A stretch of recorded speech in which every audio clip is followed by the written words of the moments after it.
to try and make this right. The Pepsi number fever disaster cost the company millions. We know that they paid up to $10 million in those goodwill payments, but the financial effect could be much greater. After the disaster, we know that Pepsi sales dipped. They were overtaken by Coca-Cola again. Pepsi's number fever disaster changed the legacy of that soft drink in the Philippines forever. Some people of a certain age won't touch it. For many people, Pepsi is a taboo word. A lot of the people that I spoke to were still quite traumatized by their experience, by that experience of winning $1 million pesos, losing it, and then returning to their normal life in poverty in Manila.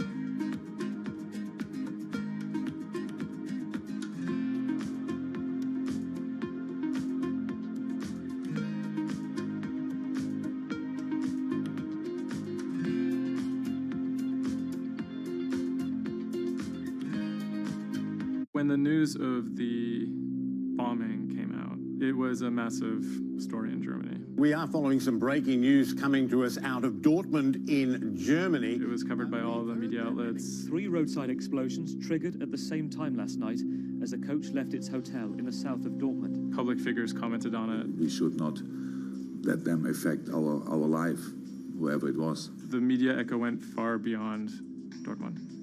I think it was front page news in every single big paper around Europe. Everyone thought of like a terrorist attack, and people were scared that throughout the city in Dortmund there was more attacks to be happening. Unbeknownst to investigators, just after the bomb went off and the players of the team were shell-shocked, the person who had masterminded the attack was actually sitting in the hotel eating steak and sweet potatoes.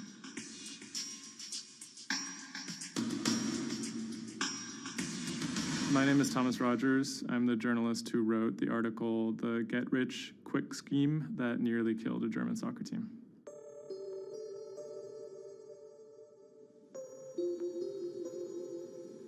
Dortmund is a mid-sized city in the western part of Germany in a state called North Rhine-Westphalia. And it's a former industrial city that's kind of fallen on hard times in the last few decades. It was severely bombed in the war, so the center of the city is quite stark. Some of the few high points include its soccer team. My name is Ike Henning. I'm a reporter with Bloomberg News, and I'm a great fan of Borussia Dortmund. Dortmund fans are super loyal. On all match days, the entire city is in black and yellow. It's like a religion. I think more than most German cities, soccer does play a very large role in the identity of Dortmund. In October of 2000, the BVB became the first team in the Bundesliga to actually go public. Salaries for soccer players in the Bundesliga have gone up very dramatically. With such high prices, they thought that by going public, they would be able to compete better with big teams like Bayern Munich. Unfortunately, that didn't go too well. Dortmund bought too many expensive players, high wages, and the club almost went bust in 2005. The price of their shares, it has sometimes gone up, but mostly gone down since they made that decision. So on April 11th, 2017, the team was staying in a hotel on the outskirts of Dortmund. Match days are always special in Dortmund. Everyone is looking forward to it. The team always meets in the same hotel ahead of matches. They stayed in this hotel in order to have a kind of neutral space before games so that they could concentrate, be sort of isolated from distractions, things like that. Everyone was pretty optimistic. They had a chance to go really far, maybe into the finals. I was in the office and getting ready for match day. I was going to meet with a friend, a fellow Dortmund supporter, in a pub. As always, the fans are very excited about matches. On that day, they were heading to play in the quarterfinal against AS Monaco at Signal Iduna Stadium, which is in the center of Dortmund. Shortly before 7 p.m., the players of the team boarded their official team bus. When the bus took off the parking lot of the hotel and turned on the street, there were three detonations, 3 bombs that exploded and hit the bus of Dortmund. 3 explosions occurred close to the Borussia Dortmund team bus. The B team bus had just left the hotel. The explosions destroyed 2 windows in the rear part of the bus. People screamed, people jumped to the ground. The fellow Dortmund fan I was supposed to watch the match with, he called me and said, turn on the TV, there was an attack of the Dortmund bus. And I thought he was like, that was impossible. Some of the players screamed at the driver to keep driving as fast as possible because they were worried that people might storm the bus. German investigators say the explosive devices used in the attack on the Borussia Dortmund bus contained metal pins, and that one had pierced a seat headrest. Unbeknownst to the team members, the actual mastermind behind the attack was, as they were disembarking the bus, was actually eating steak and sweet potatoes at the hotel they had just left. Authorities are attempting to verify a letter left at the scene claiming jihadists were behind the attack. Because there had been a series of attacks by Islamic terrorists in Germany and Europe, there was widespread suspicion in the media that this was another Islamic terror attack. 3 letters were found at the site of the bombing that took credit for the attack on behalf of Islamic State. There were, however, reasons to doubt this particular narrative. Would actually be a surprise if ISIS were actually part of this attack. Possibly could be employed by other groups like the far right wing to try and shift the blame. The letters had some strange qualities. They were written in a strange German that used big, sophisticated words, but had basic grammar mistakes, as if someone was native German speaker but pretending to be a foreign person. Federal investigators have detained 1 man suspected of links to Islamist terrorism, one of 2 suspects whose apartments were raided this morning. Shortly after the bombing, a man in Austria named Rudolf, who was a big BVB fan, he noticed that something strange was going on the stock market related to the team's shares. He emailed the lawyers of BVB, who then forwarded that email on to investigators. The email stated that someone had bought 60,000 BVB put options, a wager that the value of the shares of the team would fall below a certain amount at a certain date. Why would someone buy that ahead of a match and then 3 bombs go off? Something isn't right here. For the person to make money off of that, it required the stock to go down quite a bit in a fairly short period of time. And it wouldn't just be the team losing a match, it would require something much bigger than that. There was another big red flag about this purchase, which is the fact that it had actually been made, number one, on the day of the bombing, but also from an IP address that had been traced to the actual hotel where the bombing had taken place. When 3 explosions targeted the bus carrying the Borussia Dortmund footballers on April the 11th, written notes left at the scene claimed the attack was the work of ISIL. The truth, as is now alleged, is remarkable. On April 21st, the police arrested a man in a southern German city called Tübingen. He was on his way to work, and his name was Sergei Benegold. He seemed like an unlikely suspect because he had no known connections to the Islamic terror world. He didn't seem like a far-right extremist. He didn't seem like a left-wing extremist either. He seemed to be a completely unremarkable young man. A 28-year-old German-Russian man, named only as Sergei W., stayed in the same hotel as the players on the night before the bombing. He specifically requested an upper room overlooking the bushes where the explosive devices were hidden. The media dissected why he would do that, what was his past. He had been inspired by the 2015 terror attack in Paris. And he noticed that in the aftermath of the attack, the stocks of French companies went down. And he believed that if an attack took place that was directed at a specific company, that the decrease in stock price for that company would be even more dramatic.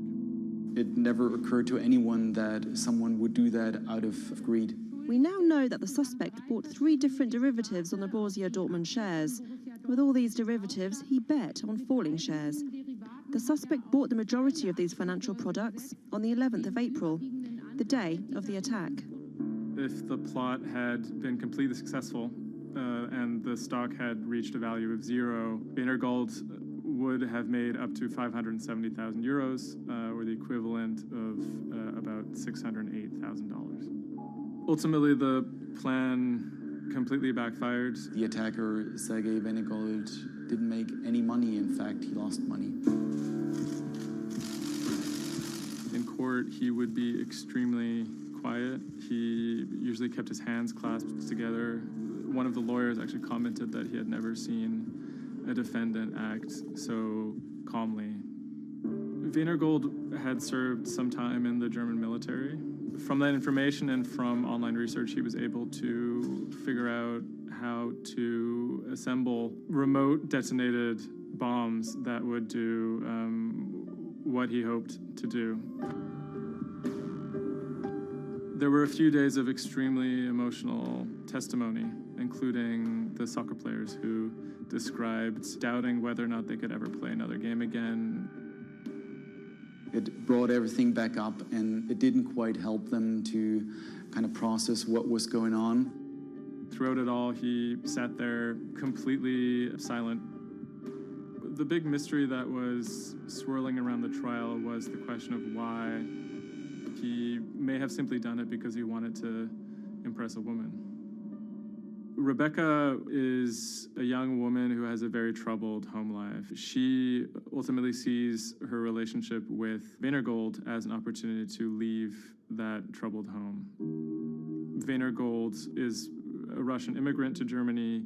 He speaks with an accent. He has anxiety in large groups of Germans. She begins to resent the fact that he has these fears and feels a little bit trapped. Rebecca attempts to dump him on multiple occasions, and he threatens to commit suicide if she leaves him. Wienergold apparently told Rebecca that she would soon be seeing a surprise. After being dumped via text message, he apparently began planning for this attack in earnest. Wienergold was charged with 28 counts of attempted murder, which carried a maximum sentence in Germany of life in prison. He claimed that he had nothing to do with the attack, but as time went on, he admitted that he had actually been the person who had built the explosives and had set them off. But he claimed that he didn't want to actually kill anybody. Ultimately, Wienergold didn't receive the harshest possible sentence. He was given 14 years in prison, but it's still a considerable amount in jail in Germany.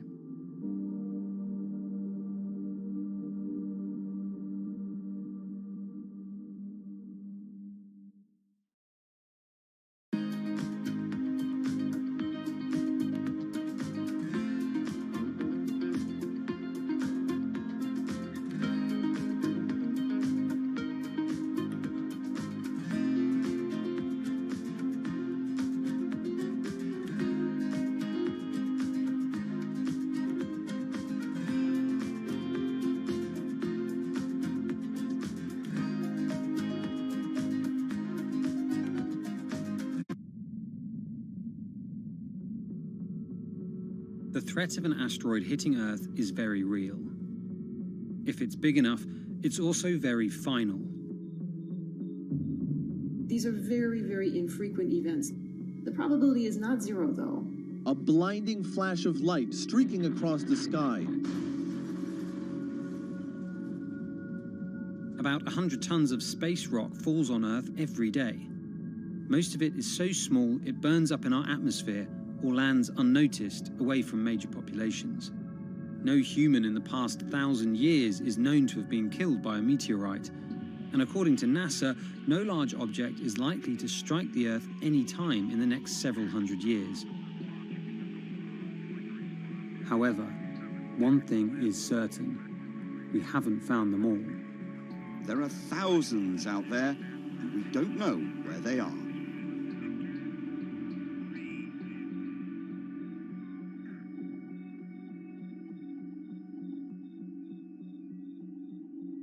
There are a lot of asteroids in our solar system. They number in the billions. Scientists all over the world are working toward detecting and deflecting the most catastrophic of natural disasters. The race is on to find as many of these objects as we can. We have a way of calculating whether or not an asteroid is potentially dangerous or not. I mean, I think it's something worth investing in. It's our existence at stake, right?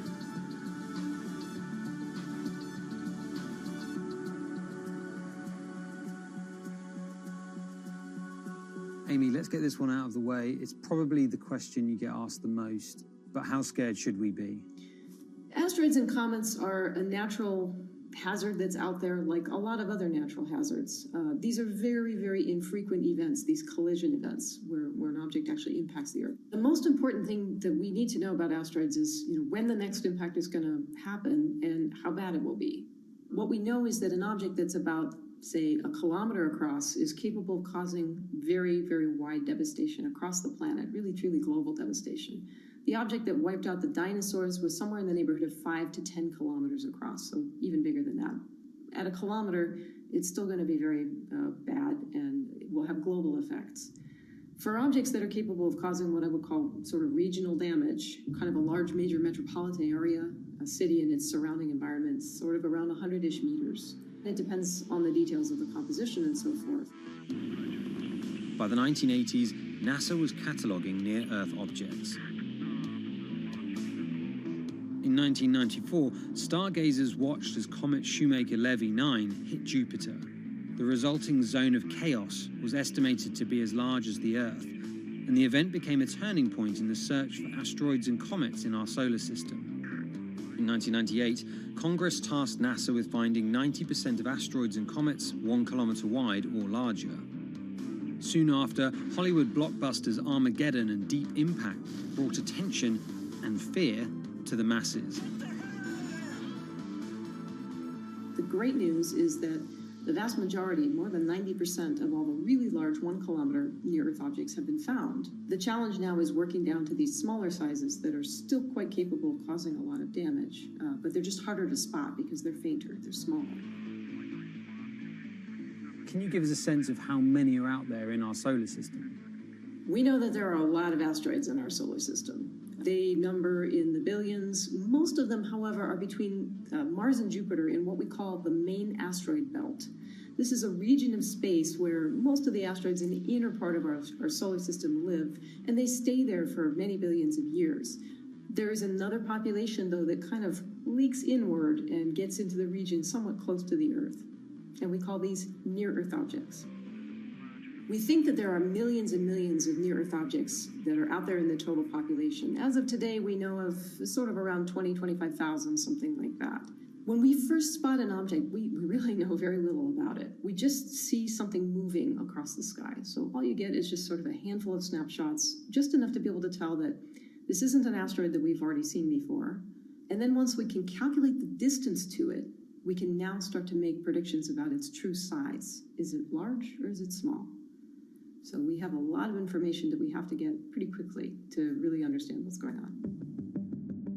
Finding asteroids is just one piece of the puzzle. Planetary scientists are extremely skilled in determining the orbits and speeds of asteroids based on relatively small amounts of data.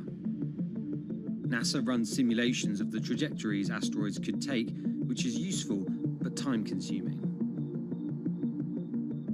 A team of scientists in the Netherlands have found a way that could buy us more time. Our method is very quick. So you can very quickly get an assessment of whether or not the object is dangerous or not. If you look at the classical way of determining the danger of an asteroid, it may take days of computing time on very big machines to determine this hazardousness. The current problem is that there's just too many asteroids out there to spend a huge amount of computational power on all of them. So the neural network allows us to focus on what really could go and pose a hazard to Earth. A neural network is a computing system that mimics the way the human brain operates to find underlying relationships in a set of data. By training the network in this way, you train it in recognizing those objects that are most likely to hit the planet. And once it's trained, you can apply this network to all the unknown asteroids. And then you can make a selection and saying, hey, these are the ones which appear to be having orbits similar to the ones which we know are hitting the planet. That doesn't mean that they do, but it only means that they look very similar to the ones we know they do. What else did you find? Should we be particularly concerned about anything? One thing that we did find is that our neural network was able to go and identify a handful of asteroids which weren't considered potentially hazardous, that when we went and integrated them forward in time, they came quite close to Earth. We find a handful which were not detected before or not considered being dangerous before, and we think they are potentially dangerous. It's very hard to simulate kind of going forward in time an asteroid that's going to hit Earth because, well, the Earth is really small. And space is really big, and then you have to have very exact parameters to shoot an asteroid that goes and hits exactly Earth. And then Simon had the ingenious idea of not even trying to do that and just launching the asteroids from Earth's surface and integrating backwards in time. It's very hard to make it hit. So you need a lot of calculations which all end up in nothing. And the idea was then like, well, let's not do that. This is basically what NASA is doing. NASA is taking an asteroid, making multiple copies of them, shooting them all forwards in time, calculating their orbits, and then see what fraction sort of gets close to Earth. Not even hitting Earth, but getting close to Earth. And that they call it a potential impactor. So you calculate the solar system forwards in time for, let's say, 1,000 years. And then you launch asteroids from the surface as if you go forwards in time, would fall on the surface. You calculate them backwards to today, and then you get your orbital parameters of today's asteroids, which you know will land on the planet. And those you can use as known impactors and compare with all the other asteroids in the solar system. Can simulations and AI, can those things fill in the gaps where perhaps telescopes and other imaging tools can't? Absolutely. Since the observations get more complex, the physics gets more complex. And if the physics get more complex, the mathematics becomes more complex. And at some point, you can't solve your problems analytically anymore. And then this is where the computer comes in. Now we have this trained neural network. We have a way of calculating in a fraction of a second whether or not an asteroid is potentially dangerous or not, and therefore deserves more attention or more time to spend on for really finding out if it is dangerous. When it comes to hunting asteroids, time is critical. What we can do about a potentially hazardous object depends a great deal on what we know about it and how much time we have before the encounter. We'd really like to find them when they're decades away, because the more time you have, the more options you have, and the less energy it takes to move an object aside. It also means we might not have to resort to launching a nuclear warhead at an asteroid. Until recently, pretty much our only choice. That's an option of last resort, in my opinion, yes. We have lots of options available. You can just simply bump into the object and just nudge it out of the way. That's one possibility, and that's kind of, in a way, sort of the simplest thing to think about, just nudging it off its path a little bit with, a massive object, a spacecraft, let's say. It's just kind of like bowling, if you will. If you have a long time or a long stretch of runway in the lane, just a very small twist on the bowling ball will make a big change in where it ultimately ends up. Another option would be something where you take a very big, massive spacecraft and you park it next to the object and you use the force of gravity as a towing rig. That takes longer, though, and you need to be able to send a pretty massive spacecraft, and it obviously depends a lot on how big the asteroid is. Other options start to get more and more complicated, and they range from painting one side of the object a white color and painting the other side dark, and then letting the pressure of light sort of perturb its orbit. In a departure from the lab and computer simulations, NASA has real plans to rehearse kinetic impact deflection. In 2021, the agency will launch DART, the Double Asteroid Redirection Test mission, which will intercept a 160-meter asteroid in 2022. Better to practice now before we have to deal with an actual threat. In the meantime, discovering asteroids is our best bet. Thousands of scientists and amateur astronomers around the world make up an informal network that survey the heavens. But that may not be enough. NASA wants more resources to map our solar system and better technology. We need to ramp up our network of sensors, and also we need to just continue to strengthen our network of international observers so that we can get follow-up, because we find these objects when they're distributed all over the night sky. Once we get more observations, we get better data, we can make better predictions.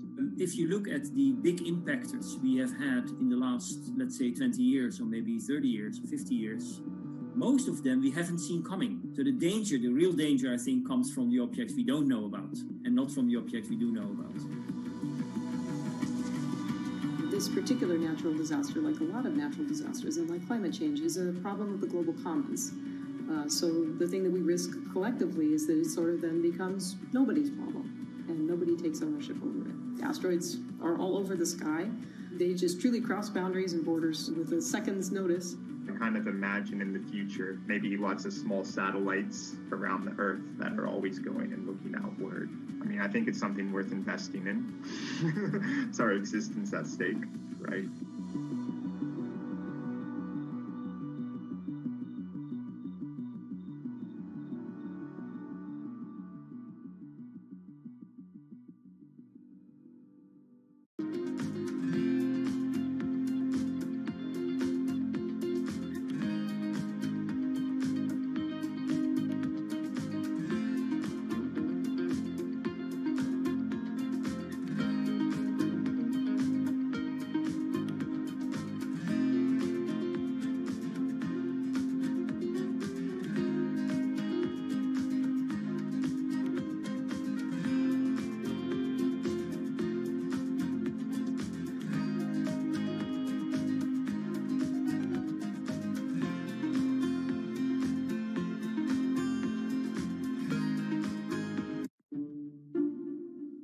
The pandemic has affected everyone in different ways.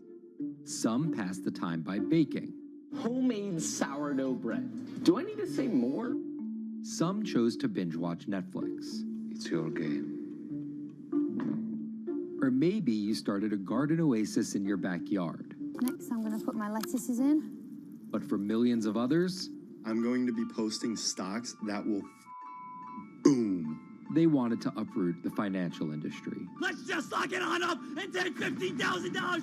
Here's a stock that can change your life. I see a stock going up and I buy it, and I just watch it until it stops going up, and then I sell it. I have gained over $3 million. I want some free money.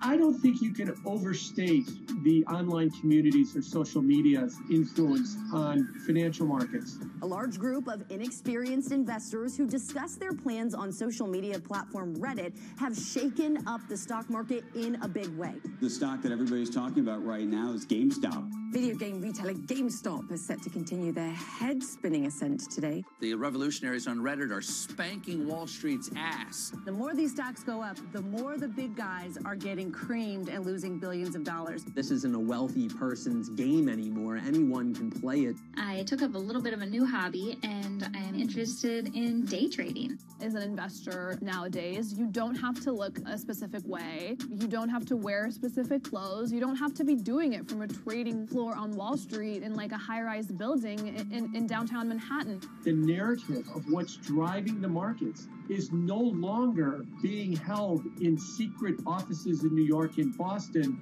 of privileged people talking to other privileged people. It's right out in the open. It's on Twitter, it's on Reddit. From brokerage apps to Discord channels and subreddits to TikTok finfluencers, one of the last holdouts in the world of disruption, finance, is next in line.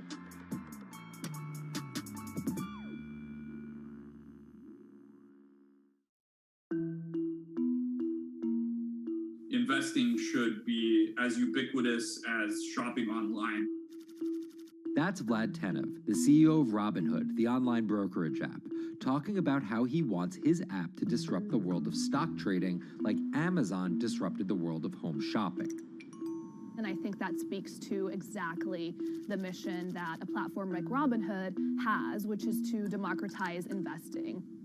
Robinhood was started in 2013 by Vlad Tenev and Baiju Bhatt in, where else, Silicon Valley, as an alternative to the big brokerages, but with one big difference. As they were building the social network around finances for people, they realized that there was a gap in the market and that free trading could become something that they could bring to the markets, they could disrupt the industry. While no-fee trading is industry standard today, it was unheard of when it was first introduced. The online brokerage industry was really innovative when they came on the scene 10, 15 years ago, but they kind of stopped innovating where you haven't seen those commissions come down beyond $5 or $6 or $7. Robinhood think that by offering zero commission that they're going to push people onto this platform. And on top of no-fee trading, the customers Robinhood was courting have been long overlooked in the world of finance. So the typical customer of a Charles Schwab, for example, is putting a lot more money in that brokerage account than the typical customer at Robinhood. Even today, with all of its popularity, the median account size is about $240. There's Fidelities and the Schwabs and the E-Trades of the world. They look down their nose at those kind of accounts. I don't want a $1,000 account. They're just a headache. I want a $100,000 account. And this is key here, right? Because the thing about Robinhood that's different than every other single brokerage platform is how easy it is to use. The design of the Robinhood app really has in mind a user who might be coming at this absolutely cold. The fonts are very well sized, the shapes, the colors, all of that is something that the founders of Robinhood paid really close attention to. And by creating an interface that catered to a newer investor, they were able to gather a pretty healthy group of customers. And by 2019, they had about 10 million customers. Those 10 million customers were a huge success story for Robinhood, but no one could have predicted its explosion after the arrival of COVID-19. Remain indoors to the greatest extent, and 100% of the non-essential workforce must stay home. What we saw when the pandemic hit was the growth of Robinhood users absolutely turbocharged. And oddly, you saw this surge in interest in stock trading. Then they saw the absolute surge in 2020 in customer growth. And now, by many accounts, they have more than 20 million customers, which is pretty extraordinary.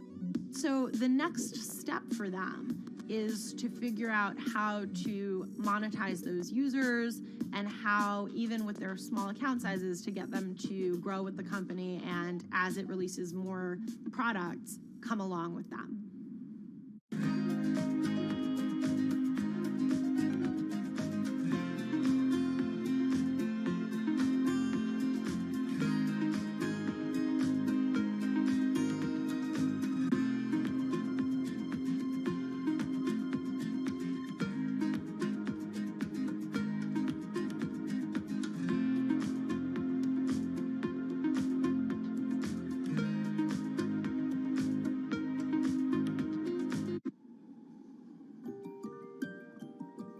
Robinhood would become one of the COVID economy's breakout successes. Robinhood traders, as they're called, became the shorthand explanation for the frenzy of often speculative retail investing after the pandemic lockdowns. Kids wake up in the morning, they go on Robinhood. They're, in the shower, they check Robinhood. Kids are learning how the stock market works at 18 while they're at school, checking their phones in between classes because notifications pop up telling them what their stocks are doing that day. With these new tools, millennials and Gen Z are investing in the market in ways their parents could have never even dreamt of. That is sort of key when we talk about the divide between older and younger generations, is that The younger generation is exposed to so much more information and tools at their disposal to do what they want in the market. The older generations, you never had the technology or the cost structure that you could play the markets like you can today. So you were stuck with giving your money to a professional investor and paying them a fee to do it. When I speak to young kids, they tell me, I'm making mistakes, I'm losing money. I'm not a perfect investor, but I'm 18, and by the time I'm 30, which will be, 10 years from now, I'm gonna have interacted with the markets for a decade. And so it's a learning experience more so than anything else. And you can look at it and you can say, wow, that's risk-taking, that's dumb, but if you could possibly shave 10, 20 years off your working life versus adding 5 years, I don't think you can fault people for that. But Robinhood is only part of the puzzle. Sure, you can trade on it, but without research, information, and data, you're just blindly throwing darts at different stocks and hoping to strike it rich. Wall Street forever has always run on what we now call narratives or memes. People telling rumors to each other have been around for 100 years. On Wall Street, information is its own currency. Historically, either you had it or you didn't, and the people who had it had a huge advantage. In the past, those narratives and memes didn't have a network effect. It would be one person telling another person over the phone. In fact, when I broke into this business in the 80s, a lot of people used to complain that they weren't on the call list to get those ideas. Social media changed all of that. Fast forward to 2021, that's being done on the internet now. And that's being done on Discord and Twitter and StockTwits and Reddit. And the impact is very similar, but orders and orders of magnitude larger.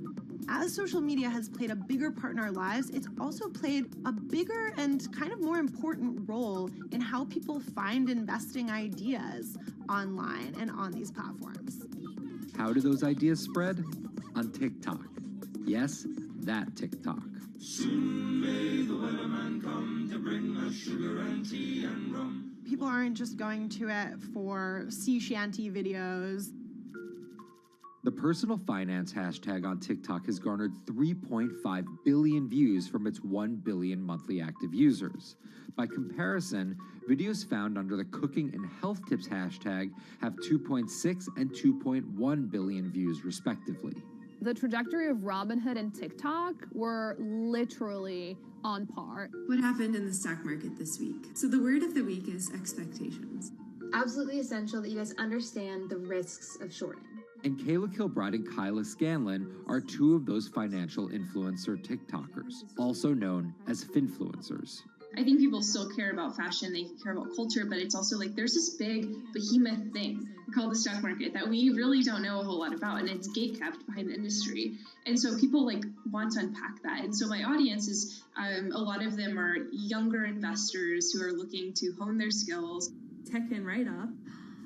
Kyla and Kayla are two of the more, let's say, professional TikTok influencers. The Tesla ARK Bitcoin Biotech Risk Cluster. I've been trading since high school, and it was a really interesting way for me to fill out my decision-making frameworks and to think about thinking. And I think that the more that we can have people thinking about finance, the better that we're going to progress as a society. I think it's a huge gap in our educational system. If you're going to buy an option for a stock you think is going to go up, it's a call. So think of it like this. I made the options video where I was like, options are just like shopping. Rumor has it that this pallet's about to go up in price. So if I come in tomorrow, can I still buy it at said price? And a ton of women just attacked that video and were like, you explain things so much better than my boyfriend or my professor, or I could sit and listen to you all day. And I was like, this is what I was looking for. But TikTok's algorithm does not reward calm and measured videos about responsible investing. It rewards this. Watch this video for 30 seconds and you'll be rich for the rest of your life. I try not to say the A word, the ALGO word, because TikTok listens to us. The algorithm does impact how you feel. You do notice which videos do better versus which videos do worse. How do you catch someone's attention in less than 60 seconds? And how do you make it something that they're like, I need this in my life? Nearly impossible to do that in 60 seconds. But the people who perfect it are the people that you're going to watch and going to stick around. And where people are sticking around?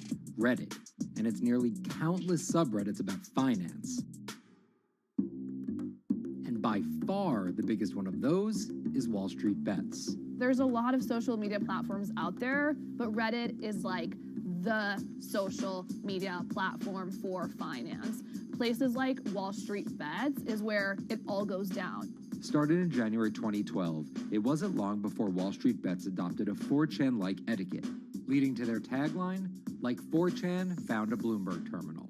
We had all these unexplained stock moves, and we would be grasping for why stock XYZ jumped 20% in a day. And you would look at Wall Street Bets, and you would see people there talking about buying options in that stock, and it sort of, squared the circle, so to speak, and started making sense. And it was at that point that it was like, wow, we have to start paying attention to this.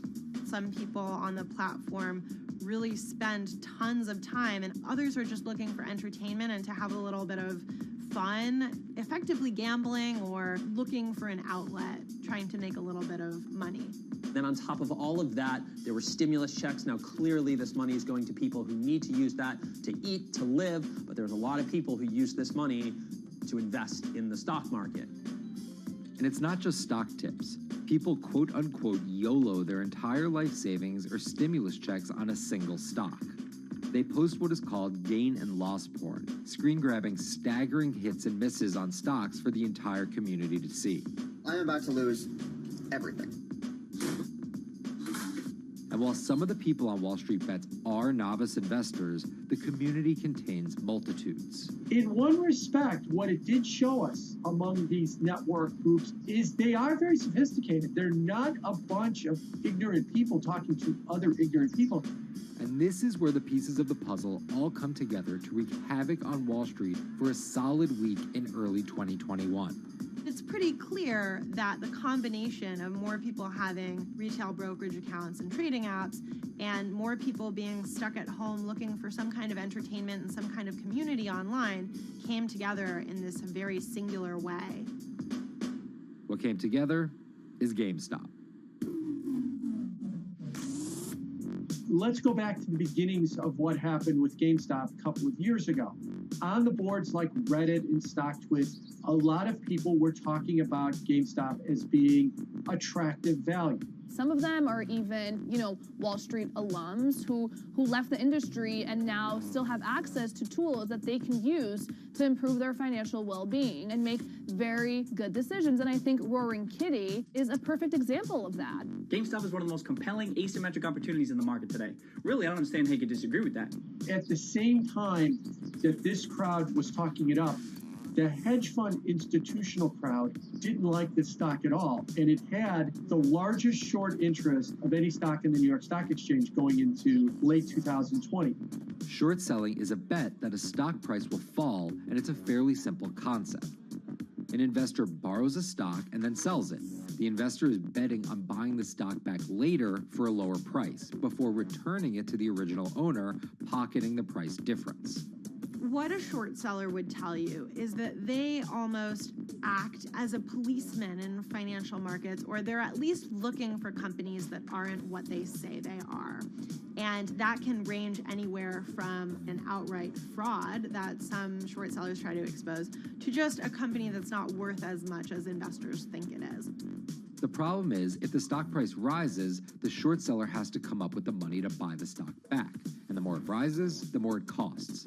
And that's what's called a short squeeze. And the hedge fund Melvin Capital was on the wrong end of that squeeze. Melvin Capital lost over 50% of its money in the month of January alone, just from being caught in the short squeeze of the stock. This is where the disruption comes in. One of the most wild stories you're ever going to see. GameStop shares absolutely going nuts. In less than a year, the company's stock has jumped from less than $3 a share to almost $350. Cheers, everybody! Roaring Kitty has turned $50,000 or so investment into some $14 million. Whoa!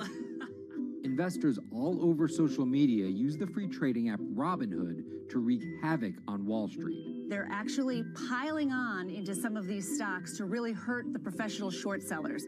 and they all used Reddit, Twitter, TikTok, and Discord to tell one another to keep buying and, quote, hold the line and not sell GameStop. People are getting cheerleaded for jumping in, buying at the highs. They're saying, keep going.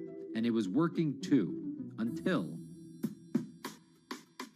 Thursday morning, the trading app Robinhood sent out this tweet. In light of current market volatility, we are restricting transactions, including GameStop. People were really angry. Robinhood was supposed to allow the regular people to play the same game these big boys are playing. But instead, we were all taken for schmucks, and they screwed us. Shares of GameStop are jumping again now that retail investors are being allowed to buy shares of the stock. But what we learned is that when people organize online, they have the ability to disrupt the market. And it was a big sign the ivory walls of the institution aren't as powerful as maybe the institutions want them to be. I don't know if pumping up GameStop was the best use of billions of dollars, but I think that as a signal to society, it was pretty interesting and powerful. the GameStop saga was so impactful that both Vlad Tenev and Roaring Kitty were called in to testify before Congress to clarify each of their roles in the saga. One thing that's emerged from the congressional hearings is that they're interested in how retail brokerages make money and whether they're keeping the best interest of their customers in mind, but it's pretty fuzzy as far as what they would actually do as a result.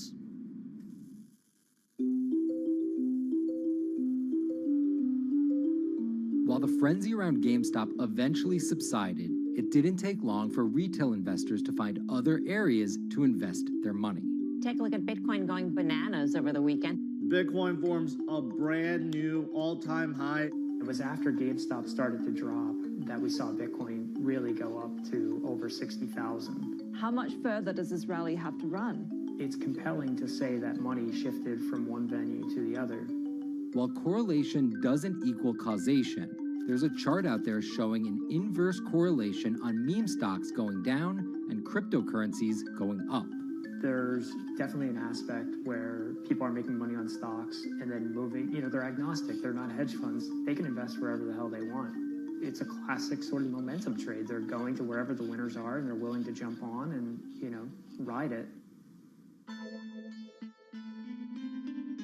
So whether it's meme stocks like GameStop, meme coins like Dogecoin, or entirely new ways to invest in art like NFTs, the new kind of retail investor is making its presence known. Over the next 10, maybe 15 years, you're going to continue to see, whether by choice or by force, that baton go from older generations to younger generations. I don't think any single app is going to be the thing that disrupts. I think people are the disruptors. How people get ideas about what to invest in has become increasingly entwined with social media. And as social media companies govern more and more of our lives, the fact that now they're tied in more intimately to people's wallets is something that we might want to understand better. Usually what disruption, I think, means is technology comes in, whether it's blogs to the newspapers or online retailing to brick and mortar. They come in and they're in the same business, but they just do it in such a gigantic cost savings that it causes everybody to switch. Well, that's the risk that happens here, is that it's so much cheaper to just manage your own money. We're not there yet, but costs and conveniences are moving in that direction. So I'd say, Wall Street, you haven't been disrupted yet, but you could be in the coming years, and that the final chapter on this story hasn't been written.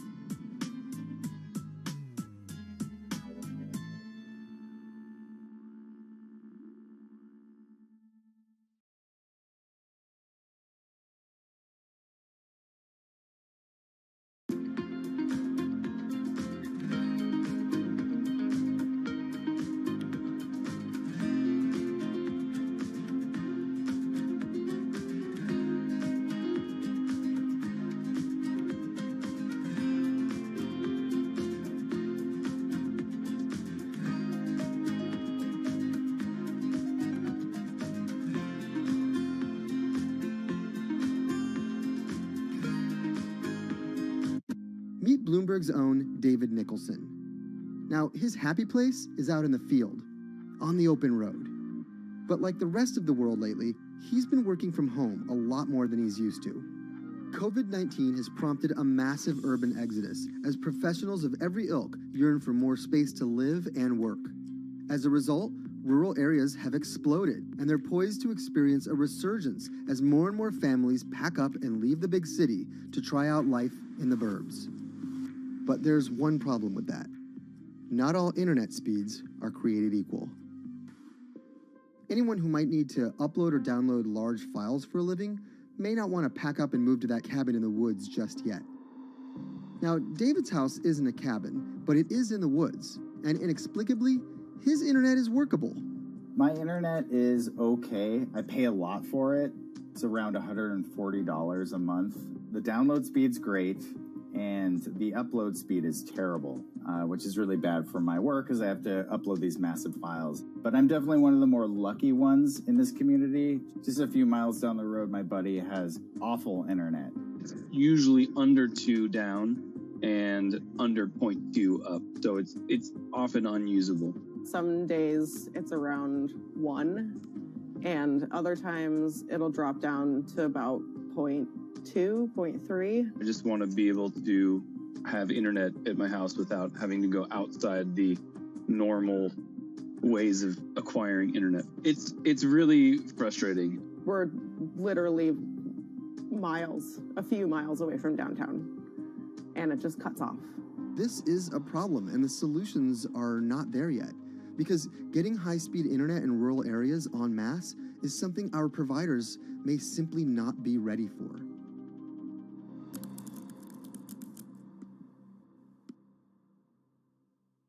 If your internet service doesn't have fast download and upload speeds, then you don't have high-speed harmony. You have.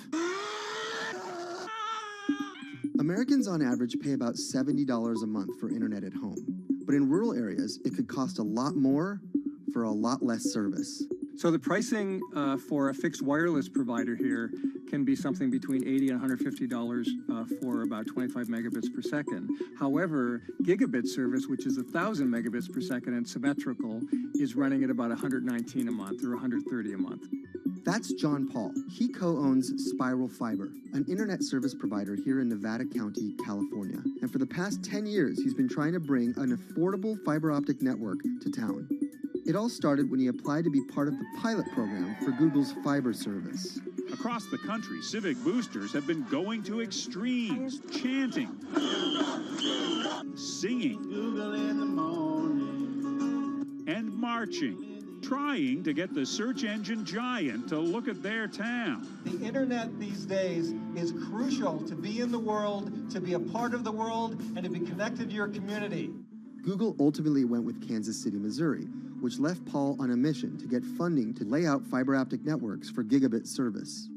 Over the next several years, he would attend conferences and pitch venture capitalists and apply for grants to make his vision come to life.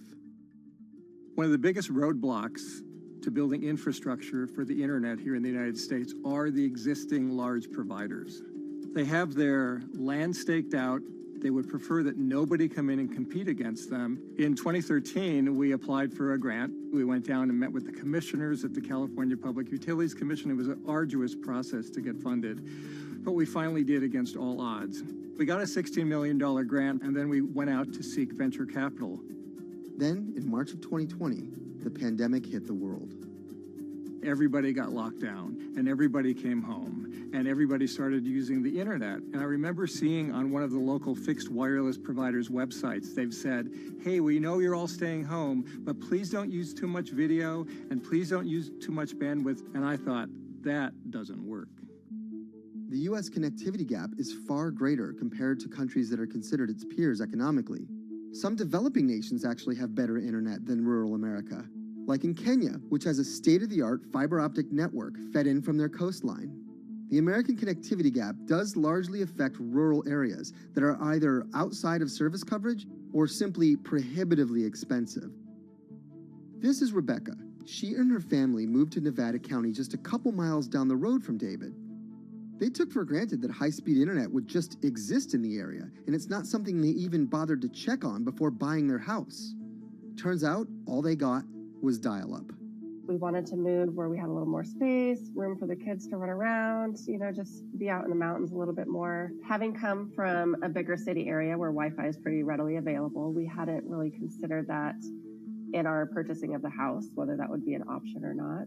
When school started, and now that we are remote learning with our children and we're doing everything from home, we didn't have the option to do that at our house. So every day when school would start, we'd have to pack the kids up and we'd go to my in-laws' home. They have a little cabin up in this area that does have Wi-Fi already. Rebecca's situation is the norm in rural America. According to data from the Federal Communications Commission, just 4% of urban Americans lack access to broadband internet. That's compared to almost 40% of people who live in rural areas. But while that was the case, there were also racial and socioeconomic divides in terms of who had that access. In addition to that geographic difference, low-income African American students, Latino students, and first-generation college students were more likely than others to have only one device at home that's shared among multiple siblings and or lack access to that actual connection. For most American towns, there's also a lack of competition, forcing internet prices up. And large providers like AT&T and Comcast aren't incentivized to expand service to these rural communities. This is how Xfinity makes life simple, easy, awesome. So in our area, we have a small imprint of Comcast, but they're not going to go out to the more rural areas. It's just not cost effective for them to do it as a large company. In order to lay fiber cable, you're actually physically digging trenches into the ground. And for internet service providers, they're primarily focused on maximizing their profits. And so the fewer customers you have, in any square mile and the more fiber you have to lay, that's just kind of harder to pencil out from a purely economic standpoint. AT&T released a statement on the matter, expressing the need and desire for government assistance to fund fiber optic expansion to areas deemed unprofitable. Comcast released a similar statement encouraging more public-private collaboration on this effort.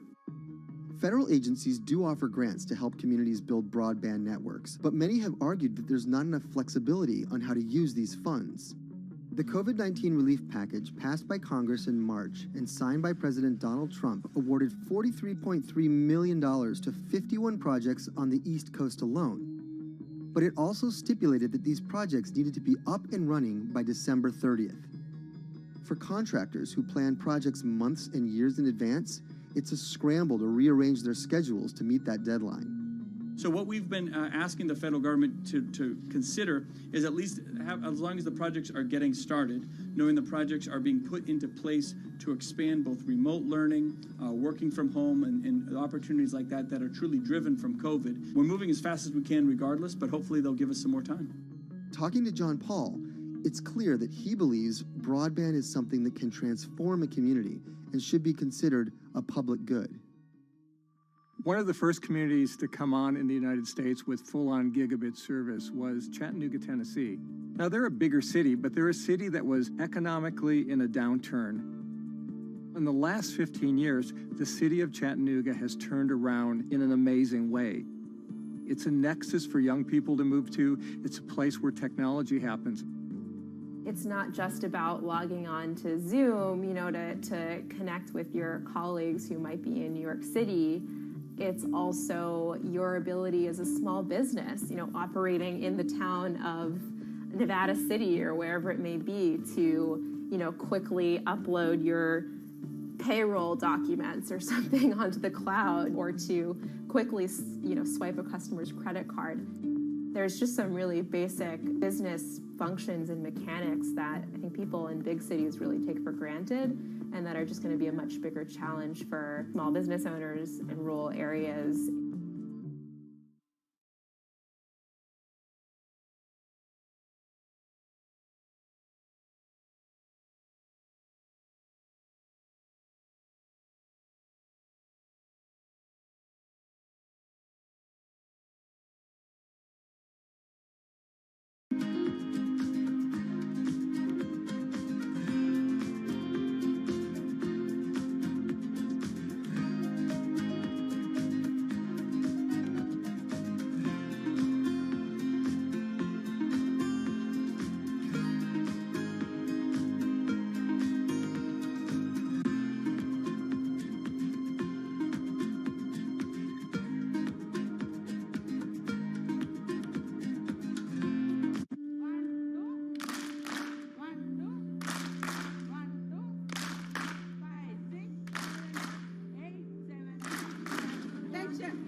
Historically, the marginalized people, you call them as untouchables or Dalits, they have been kept away from the center of the knowledge.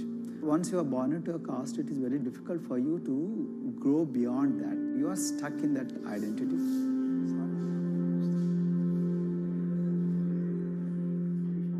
Education is the best way of liberating them. So that's how I chose to work in education sector. The kind of education that we are giving to the marginalized people is going to change not just the fate of these communities in Telangana, but it is going to be the source of inspiration, source of hope for all the marginalized in this country.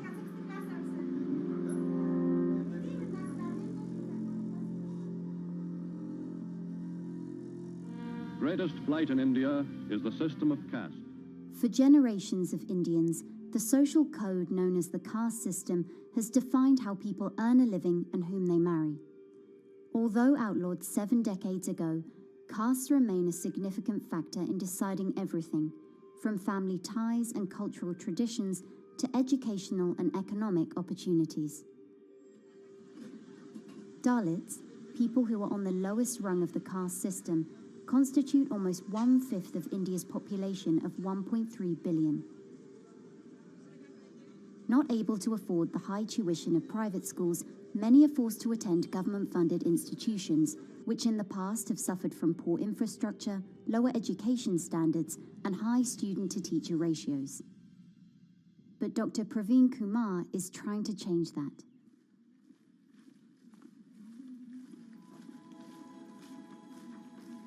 I am currently working as head of Telangana Social Welfare Residential Schools. So totally above 400 schools I manage. These are all residential schools for the students who are historically marginalized but talented and then poor. My friend also Of them, 60% are girls and then 40% are boys, because girls are more marginalized among the marginalized. Their voices are always suppressed. My approach to improve the conditions in the schools has been put your eyes and ears on the ground always. Talk to the parents, talk to the teachers, talk to the students, stay in the schools and then understand their problems, their challenges, both in classrooms and then the corridors and the dorms. Then go to the dining halls and see what kind of food they are eating, and then go to their homes and then what kind of food they are getting and what kind of challenges the parents have. Very good. 9th class. One of the important changes that I brought in after I took over was to complete the transformation of mother tongue to English medium, because English medium, as I said, English is the language of emancipation. A language that connects you to the whole body of knowledge in the world. So we had to train a lot of teachers. Refer to the dictionary also, okay, and find out the new meanings, as well as the one to describe about. Hey, Ruchita, how are you? Hi, Sindhu. Fine, thank you. And how about you? I'm fine too. It's been a long time. Identity is extremely important. There is a scientific evidence to prove that your sense of identity is extremely crucial to your growth as a successful human being in your life. If you accept an identity which is very humiliating, which reminds you of very painful past, I think that identity will not help you to grow. I'm not saying that you should forget your past. I'm not saying that, but that should not be the bubble in which you must live always.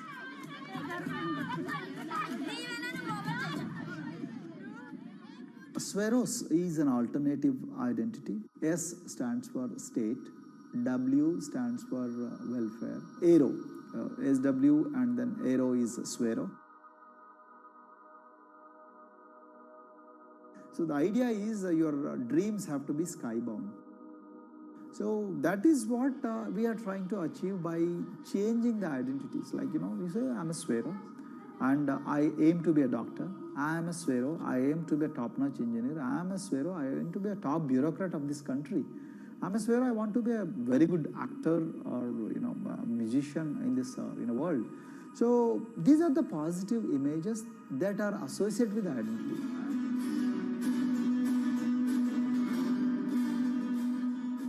Just to give an example to you, in 2012, in our institution, we used to produce about 6 doctors per year. But because of our, this self-liberating ideology of Sveroism, we have, this year, we have produced about 189 doctors. This is phenomenal for any poorest of the poor people. You know how difficult it is to get into a medical colleges in this country. So, but today, because of this ideology, the students have been able to achieve this, feat. Pujita has been a farm laborer, and her parents themselves are agricultural laborers. And then this girl used to sell vegetables, but thanks to the residential education institutions, she came to the Gaulidoddi campus, and then she toiled very hard for 1 year, despite many problems. And today, I'm so happy to share with you that she has joined one of the prestigious medical colleges in the state of Telangana, Usmania Medical College, and then in future, she hopes to be a gynecologist. So this is the journey our children are hoping for. Similarly, the Mount Everest expedition. Mount Everest expedition, we are very fortunate enough to place the youngest ever female in the history of this world on the peak of Mount Everest. How did this happen? It's all because of an ideology that helps you to liberate yourself.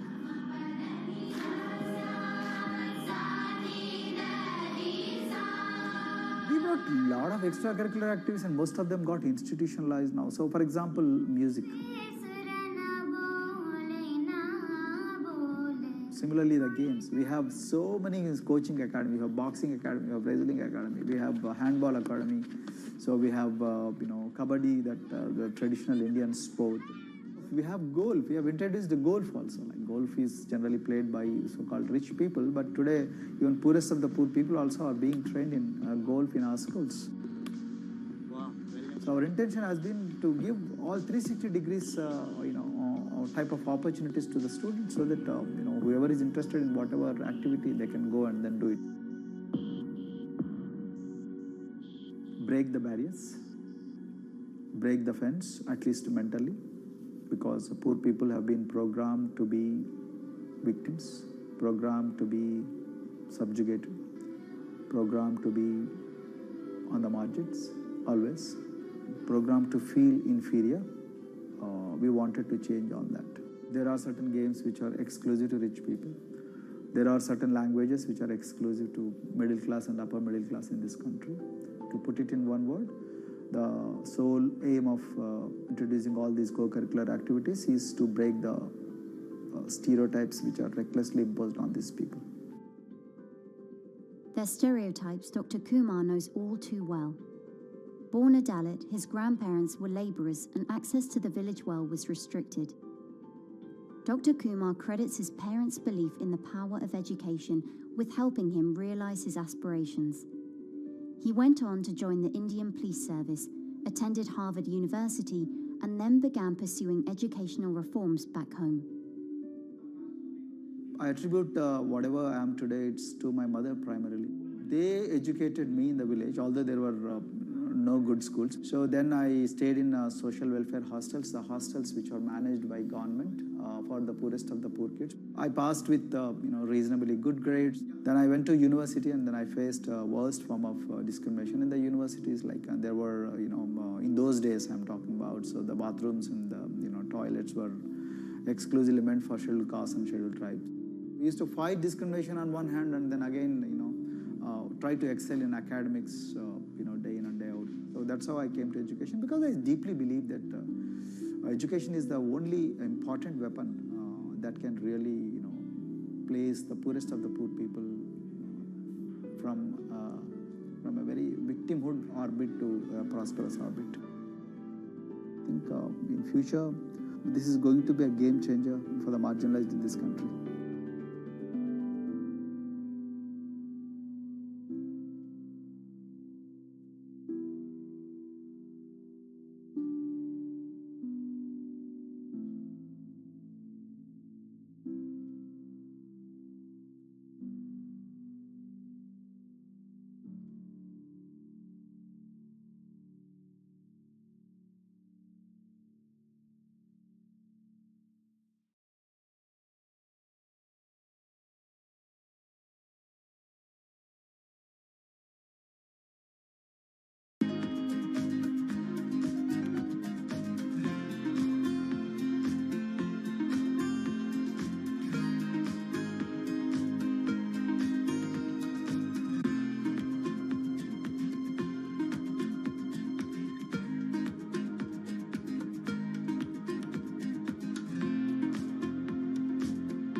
If you look at a thermal image of a city and then compare that to a map of vegetation, you'll find that where there's greenery, the temperature is lower. That's because things like asphalt, concrete, and shingled roofs absorb more heat from the sun than trees. This is the urban heat island effect, and it accounts for higher temperatures in cities, often by several degrees compared with their surroundings. It's becoming a huge risk to human health as growing urban populations exacerbate the heating effects of climate change. Heat waves kill more people than any other extreme weather event, more than tornadoes, hurricanes, and even floods. That's why urban heat island mitigation strategies are being studied in Singapore by a group of researchers. The government-backed project called Cooling Singapore is now in the process of combining everything they've learned to create a digital tool that can help cities all over the world, starting with Singapore.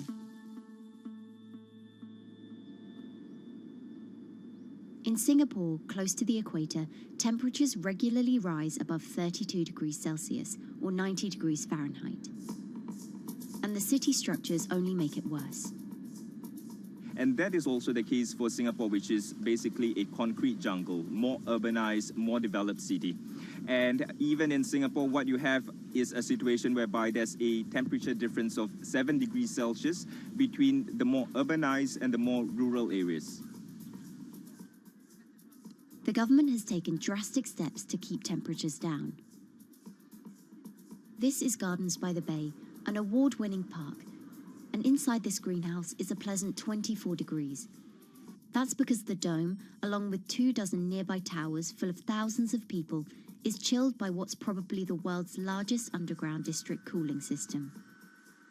It uses a large central plant that cools water and then pipes it into banks, residential towers, an exhibition centre, shopping malls, and the city's iconic Marina Bay Sands hotel and casino complex. So one of the biggest perks of using this system for the buildings is that they can save 40% in terms of electricity usage compared to your traditional air conditioners.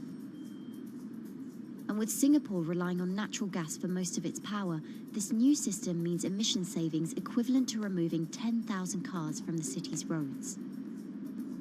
That has big implications for the rest of the world. If things stay as they are, more than a third of the world's electricity could end up being used to cool buildings and vehicles by 2050.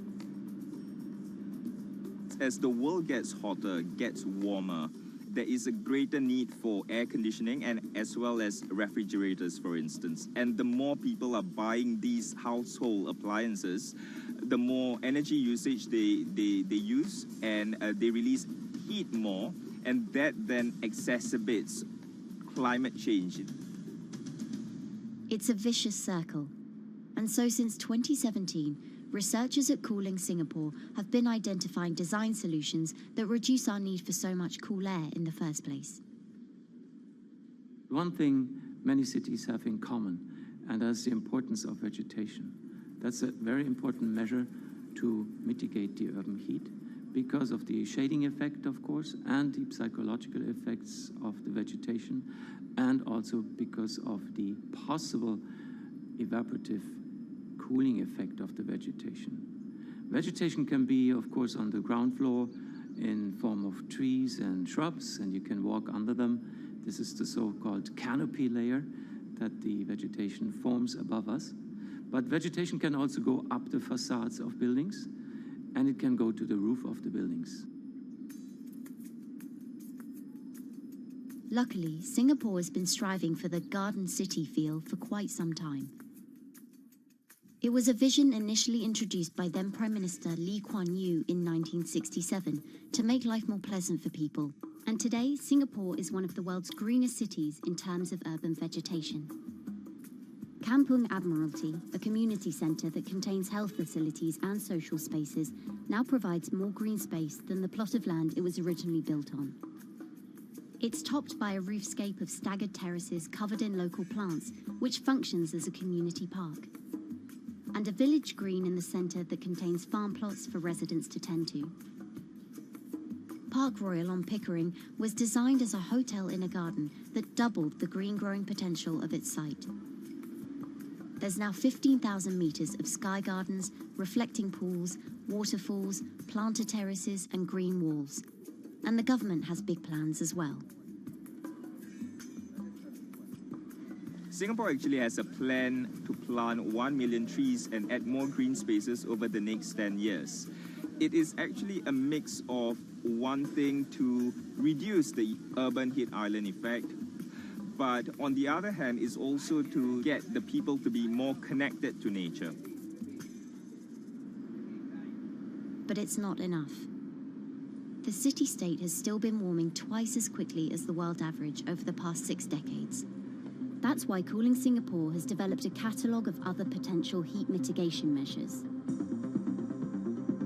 When you try to mitigate the urban heat island effect in a city or in any building, in a village as well, the first place to start is by shading of the windows. You have to keep areas clear so that the wind can move through it. Water of a certain depth can act as a very good thermal buffer.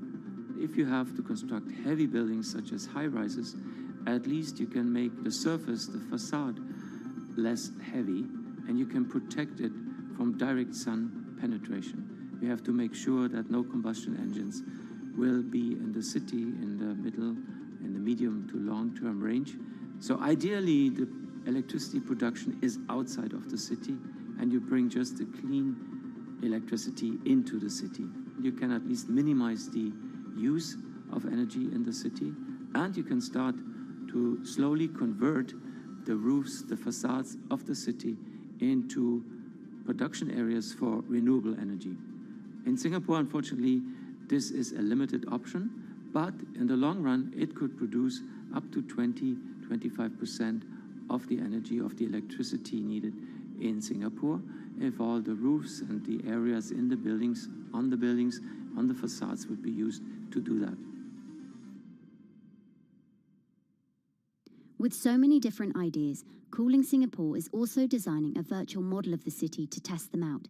It's called a Digital Urban Climate Twin, or DUCT, that will calculate how each element of the city's design will impact the urban heat island effect.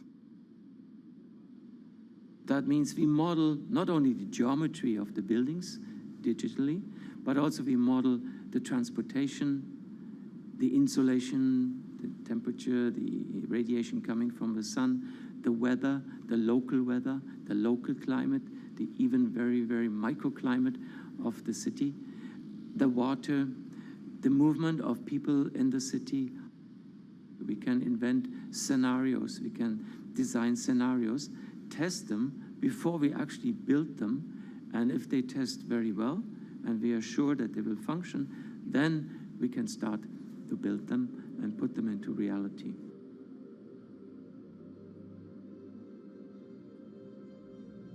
Singapore will be using this new tool to figure out which actions it should take next. And the model can be applied to any city, whether it needs to keep heat out or keep heat in, which will ultimately save energy, slow climate change, and improve our quality of life. So this is something that Singapore will be able to export, maybe even together with its city development systems that it already has. Singapore is one of the very few cities in the world that really combine this scientific approach with a very well-established urban redesign and urban design approach. Through its agencies and the combination of its agencies, it has achieved a lot in the past. If it keeps following the scientific path and the combination with the other knowledge in the city already, we think that it will be a very comfortable and very livable city in the future, even more than today.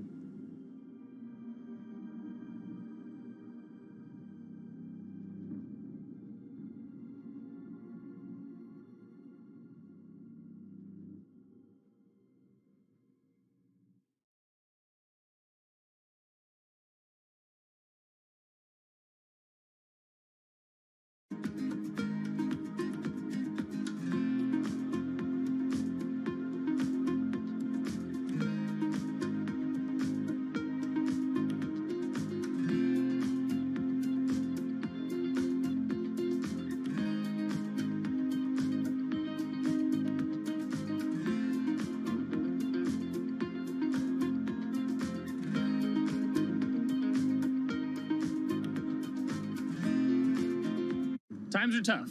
Jobs are scarce. It's risky to be outside and around others. Seems like there's very few ways to make extra money during a pandemic. So I guess I'll just hunker down and binge social media until this all blows over. Wait, don't these people make money? How do these people make money?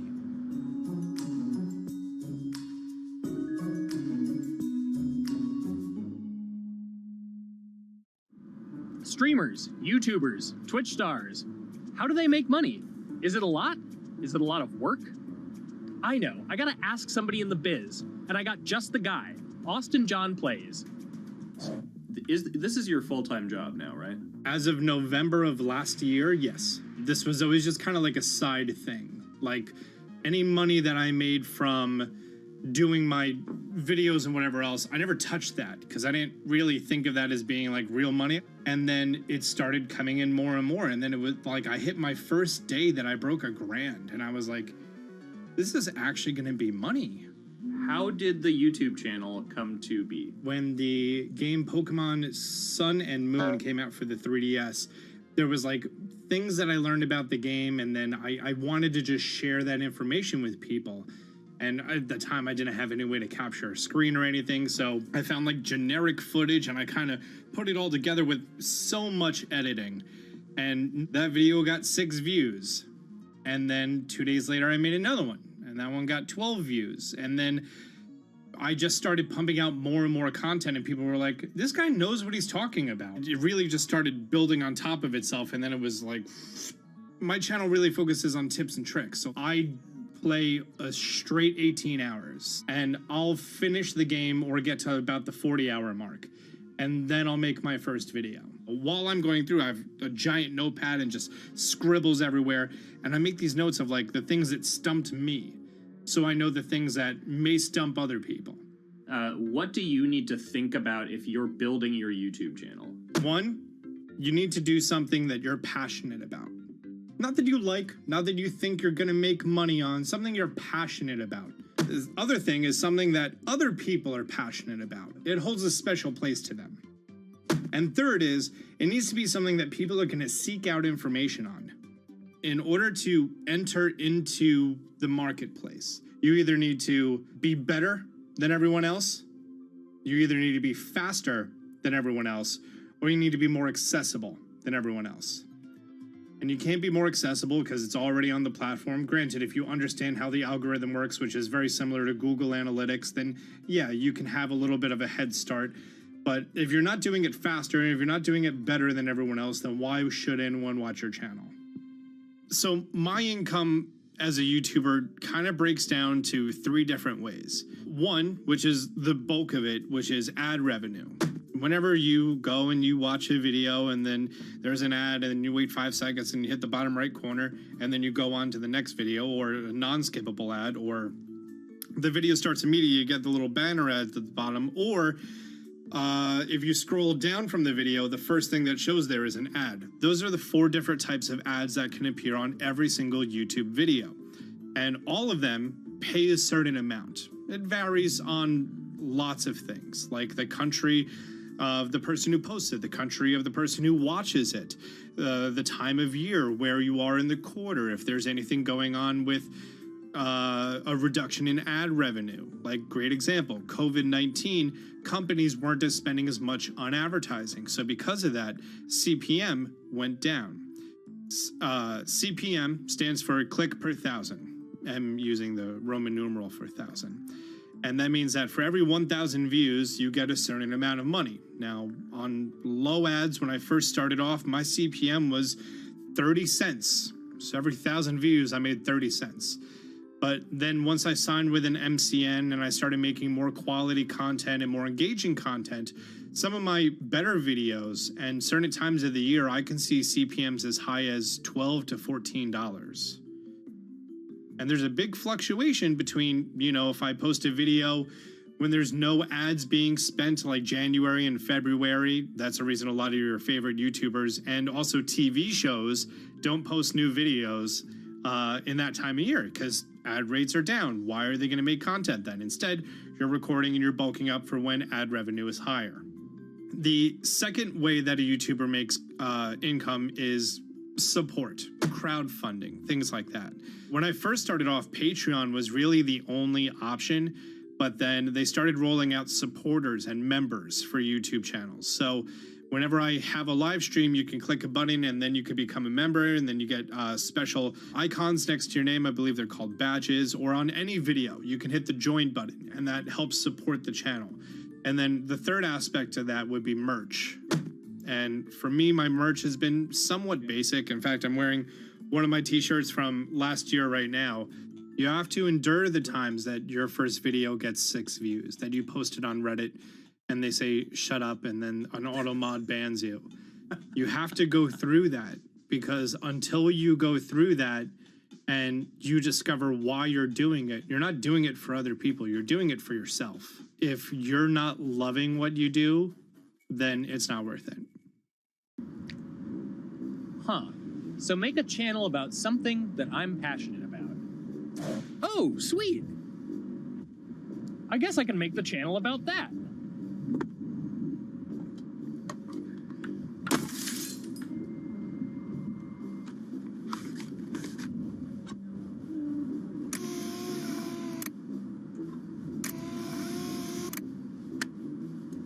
Now, how do I grow an audience? How do I get popular?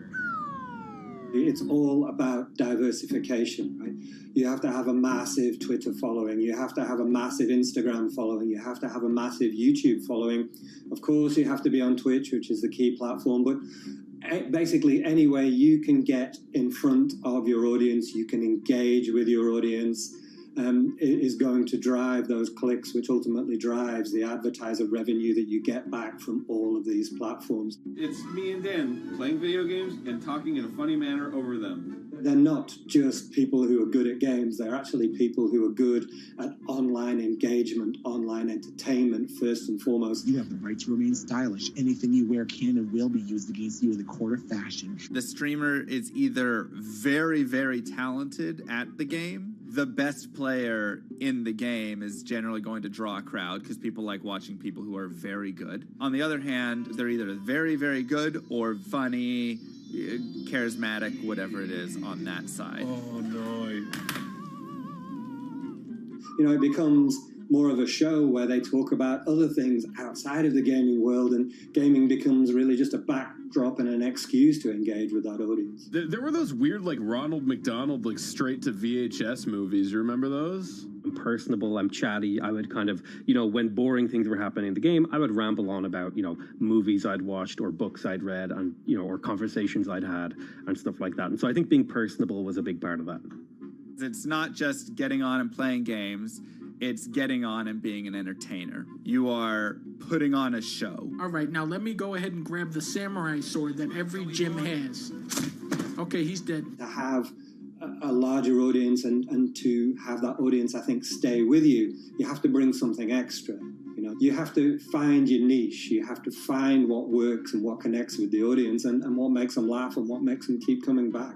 You gotta make it a little more exciting, all right? Throw in a hanging bishop. Have everybody in suspense for a moment. I think the real most important thing is to just get used to being on camera. Like in any sort of performance thing, is get used to talking on camera. You know, my first few videos were terrible, but because I sat down and did it for 6 to 8 hours a day, I just got used to talking and I got over that uncomfortable hump. If you go into Twitch purely with the expectation that you're going to make money, make a job out of it, have all this growth, and it's going to be great, you're probably going to burn out prior to getting to that point because there's very little payoff for a long time, right? Like multiple years generally before you really start to see a payoff. And so, you know, those first few times you're streaming, nobody is there. One person shows up every 30 minutes, says hi, maybe, and leaves, right? Like, it's very discouraging, I think, for a lot of people.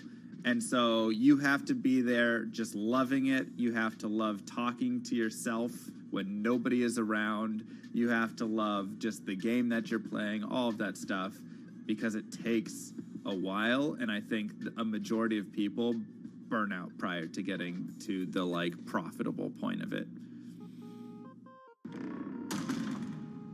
And there you have it.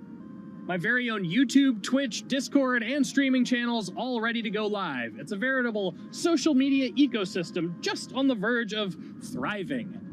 So, don't forget to smash like and subscribe, and visit my Patreon for perks. Also, go to my merch page. And one last thing, stay cool, my friends.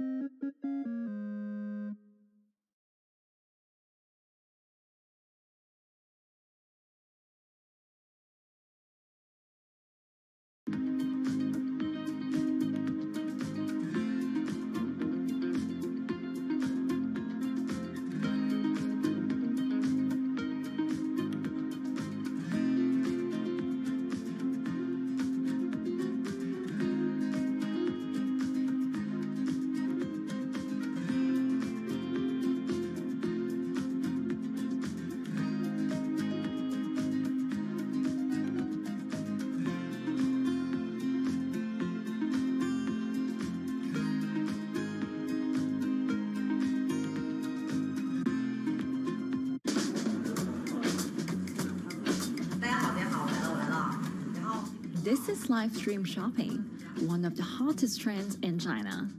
Every night, tens of millions of people watch live shows hosted by influencers like Via and buy the products they recommend.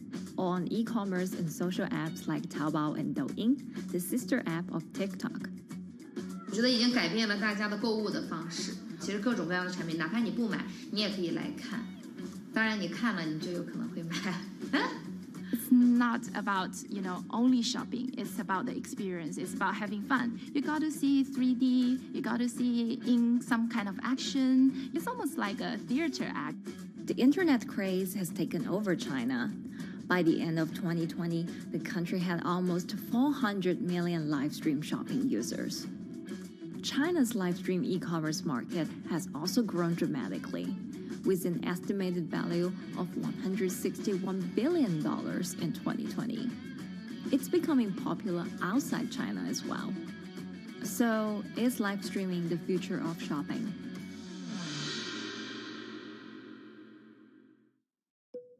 Live streaming is not a new thing.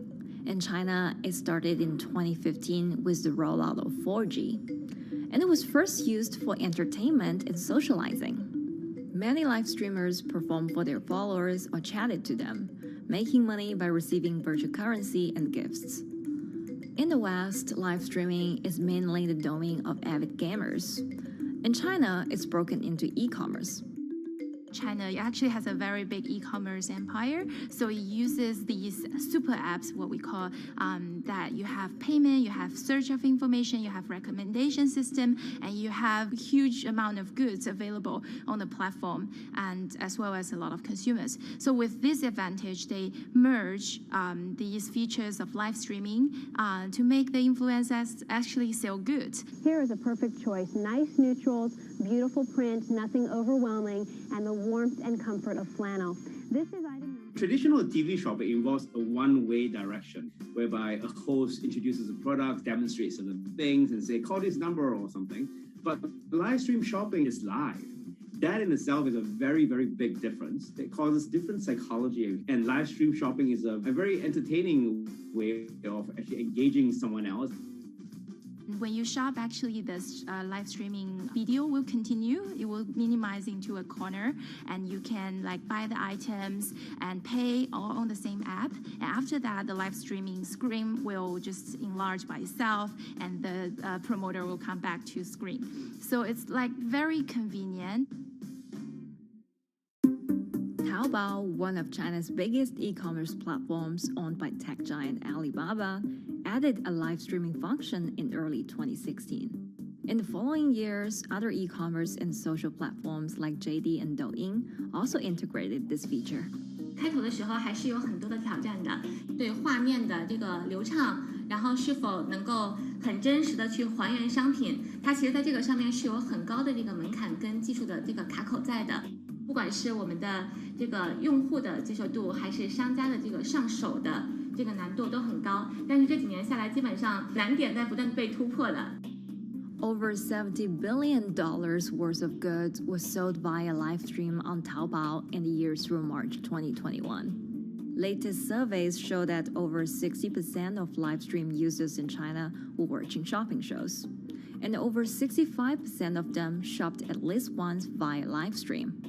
In 2020, live stream shopping got a huge boost during the pandemic, when millions of people were in lockdown and many retailers were pushed online.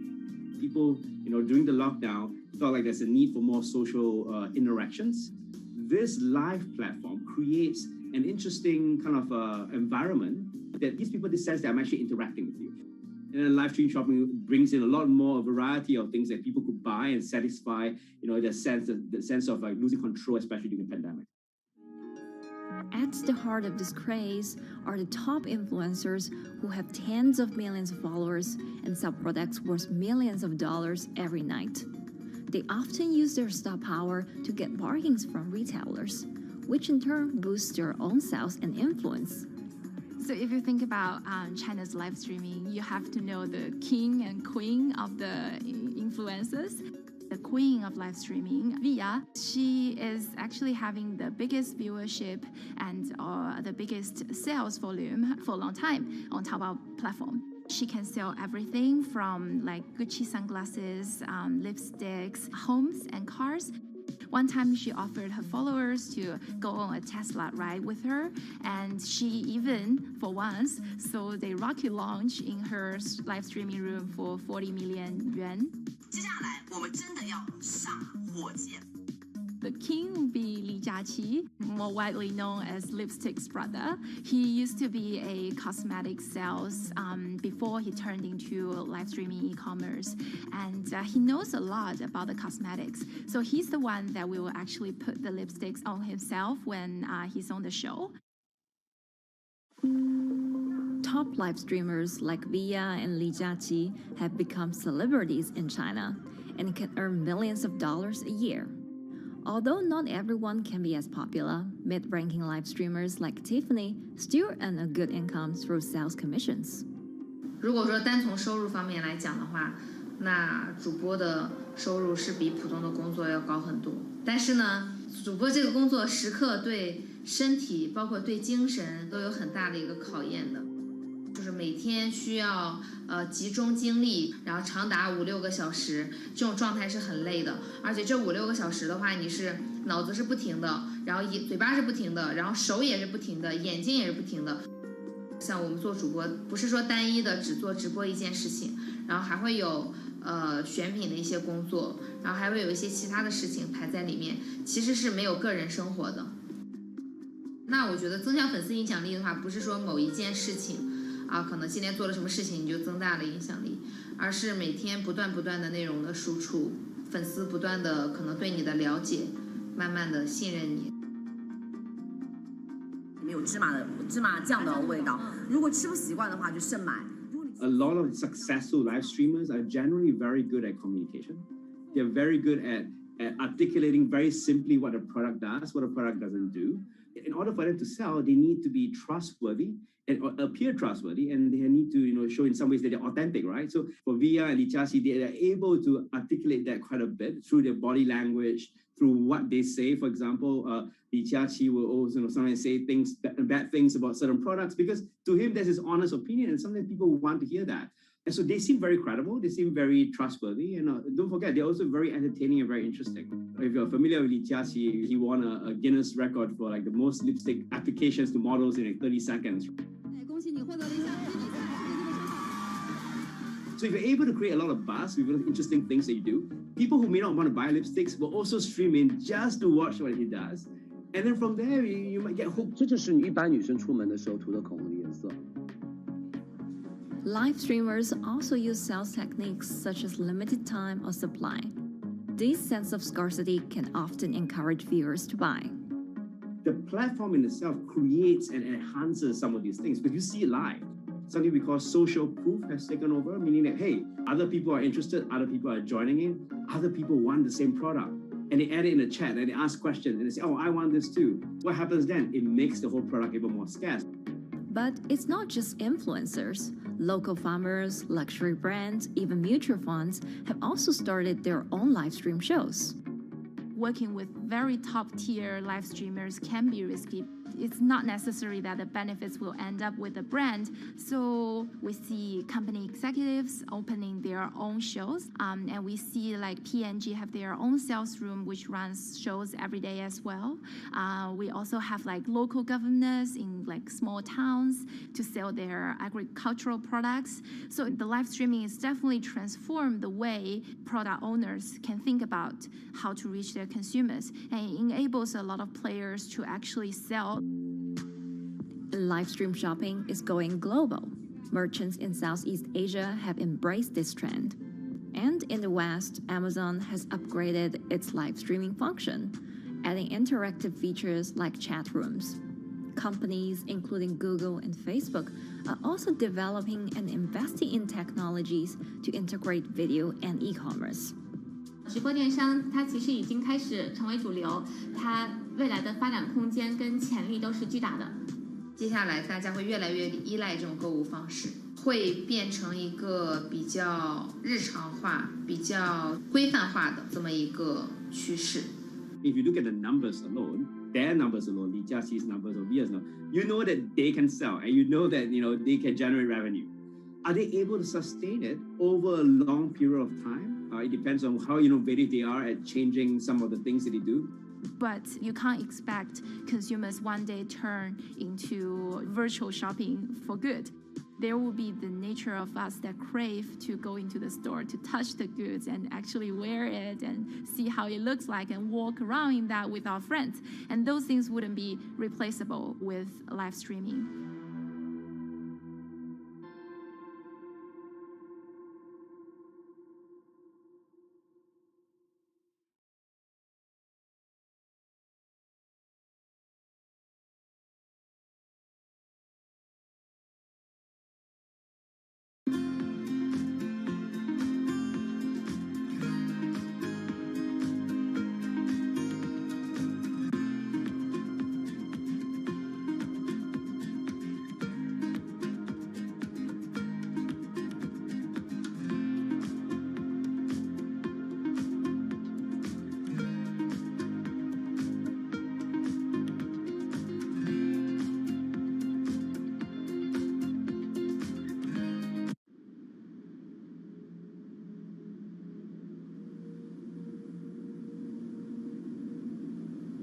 Imagine that the oceans are actually the largest battery. We're storing huge amounts of energy in the oceans. The wave motion can be very deep. It can extend down several hundred meters. And once it gets to the near shore, from about 50 meters, the whole water column is moving backwards and forwards. As we search for ways to reduce our reliance on fossil fuels, some are looking to a largely untapped potential source of renewable energy. In theory, waves off the coast of the United States alone could generate over 2 trillion kilowatt hours of electricity a year, enough to power more than half of the country. Waves intensify and subside not as quickly as the wind, and that means that it can produce a smoother power generation curve. One of the potential advantages of wave energy is that it could act as a complementary source of power compared to other renewables on the grid if it were to be scaled up to commercial scale.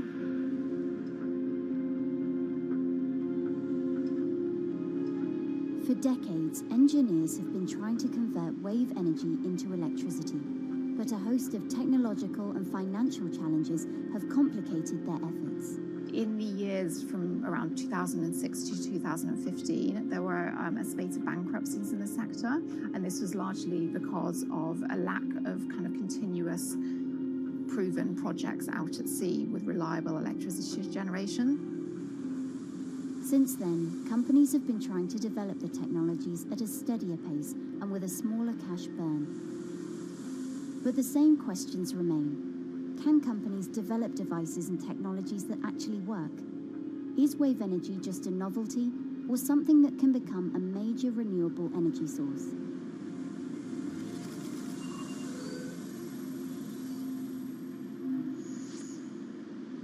you see is a very challenging environment within which to operate a power project. So seawater is corrosive and conditions are very rough. So this means that power projects don't have a very long lifetime, and it increases operating and maintenance costs. Partly because of that, many early wave energy projects hit rough waters, such as the Palamas Wave Energy Converter in Portugal and the Isla Limpet project in Scotland. But that hasn't stopped others from trying. Companies are focused on testing projects out at sea, proving their durability, trying to raise capital and bring down cost. The sector hasn't really converged around one single technology design, and companies are kind of undecided about which design works best.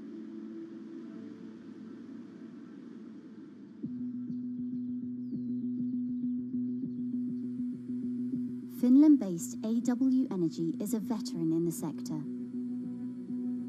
The first proof of concept of the company's device was made in the 90s after diver Rauno Koivusaari observed the strong back-and-forth movement of a hatch cover in a shipwreck in the Baltic Sea. The waves are generated far from the coastline, so the wind blows on the surface of the water, causing the water particles to rotate, and that rotation extends deep down below the surface, and the waves can be very long. They can be several hundred meters long. And as they come into the near shore, this rotational energy turns into an elliptical energy, and eventually backwards and forwards, as you probably noticed if you've been swimming on the seashore in large waves, you're pulled in and out. That's the energy that we're extracting.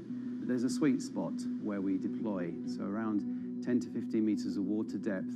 That's where there's still strong wave energy coming in. After years of research, prototyping and testing, the company has deployed Wave Roller, a 350 kilowatt device in the waters off Portugal. Wave Roller has an 18-meter wide and 10-meter high steel panel fixed to the seabed via a floatable foundation. The panel moves back and forth with the waves, capturing the energy. It's submerged in the depth of 15 meters, so it's protected from the extreme waves. We generate electricity by capturing the movement with hydraulic circuitry in a machine room underneath the surface. That hydraulic energy we turn to electricity with hydraulic accumulators and hydraulic motors, and also a generator. The Wave Roller has survived large waves at sea for over a year and delivered electricity via an underwater cable to the grid in Portugal. Meanwhile, the company has won a €2.5 million grant to work on an upgraded version of the Wave Roller, aiming to increase the electricity generation capacity to 1 megawatt. The upscaled device would have a bigger panel, 2 power takeoff units, and improved software to control the energy production. We have taken into use a wave prediction algorithm that kind of tells us what kind of waves are coming in to our device. That gives us few seconds to prepare for capturing more energy, and the difference in that is significant. Our future plans are to deliver technology around the world. So I'm hoping we can be working on delivering technology to projects in Asia and also in the American continent as well.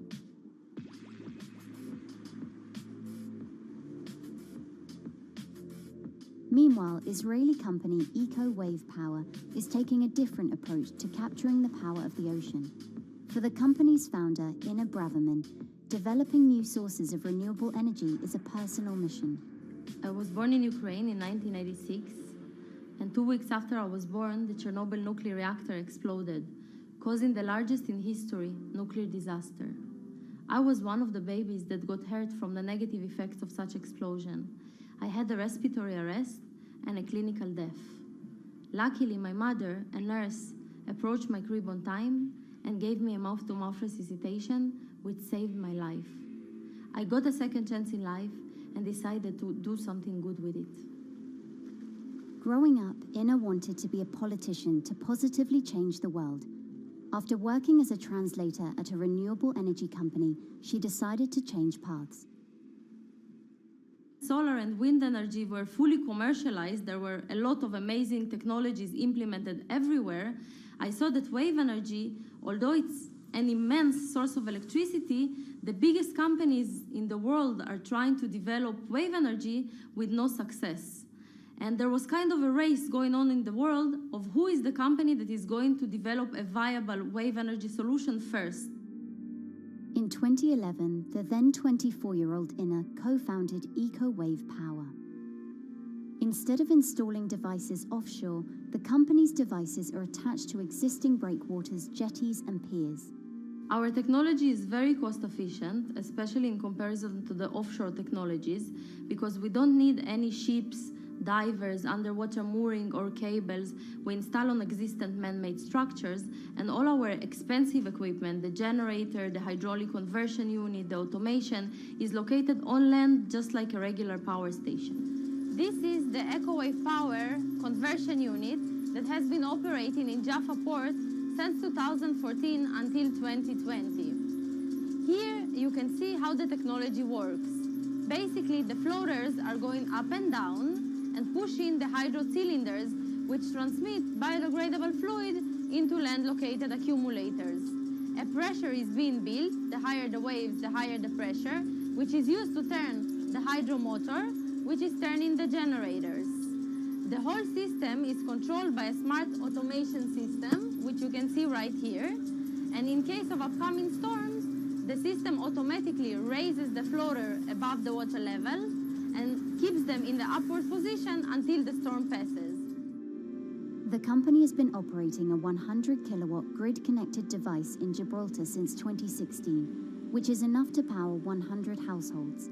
Currently, Inna and her team are working on another 100-kilowatt project at the port of Jaffa in Tel Aviv. The project will be also the first time in the history of Israel that wave energy will officially connect to the electrical grid. And our goal going forward is to expand it to all suitable breakwaters in the city of Tel Aviv and to supply a significant part of the city's electricity needs. Today, engineers and entrepreneurs are still trying to crack wave energy. Globally, only a few hundred kilowatts of wave energy are deployed, compared with gigawatts of offshore wind.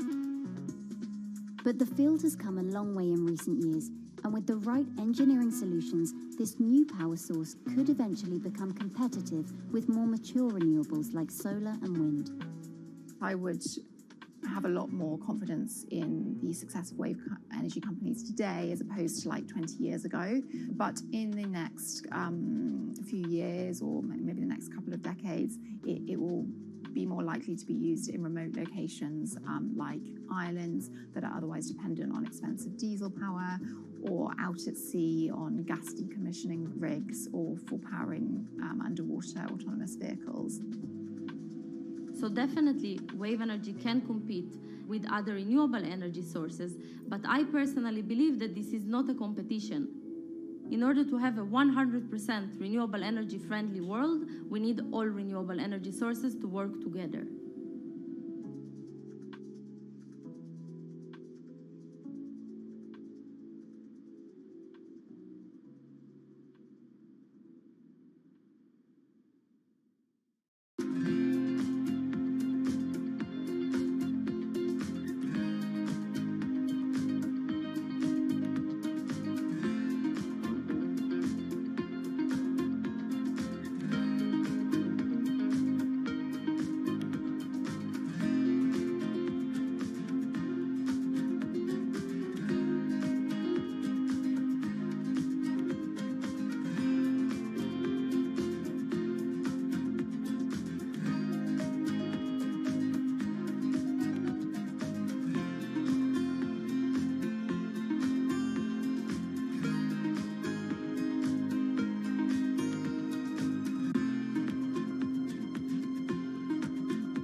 Who are all these people from?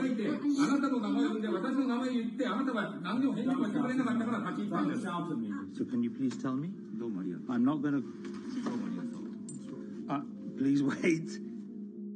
You know, I've covered a lot of companies. I've covered a lot of Machiavellian companies where, you know, people play rough. I don't think I've ever seen anything on the scale of Nissan. He is making you, but you act for Nissan. I mean, it's corrupt. The system is... One of the most dramatic elements was Ravinder Passi's home being raided by court officials in Yokohama.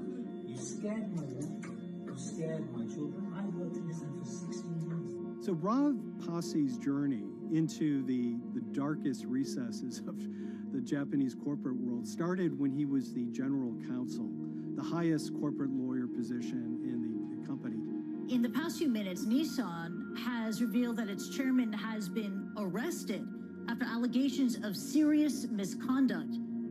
He was tasked with investigating Carlos Ghosn.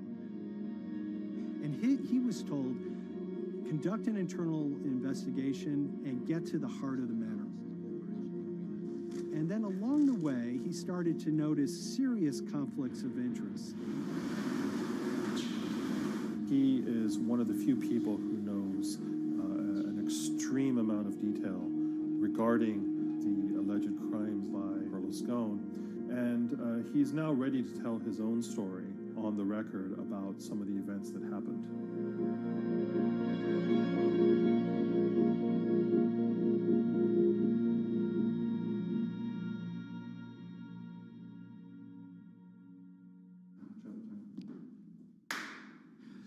My name is Ravinder Passi. I'm the former Global General Counsel of Nissan Motor Co. Limited. And you could say, yes, I had a front row seat in terms of what was going on. When Carlos Ghosn saved Nissan years ago, he was depicted in Japanese comic books as this hero, and now maybe we'll see comic books where he's the villain. In corporate Japan, Nissan was quite an unusual company. It was led for 2 decades by a non-Japanese executive. Well, Carlos Ghosn was a hero in the Japanese business world. If you had a global business celebrity in Japan and worldwide, it was definitely Carlos Ghosn. In a country with few foreigners at the top, he stood out. But over the years, he saved Nissan from bankruptcy, allied with Renault and Mitsubishi, and turned the alliance into one of the most competitive in the world. Yet as the years went on, you know, I think his ambitions changed a little bit.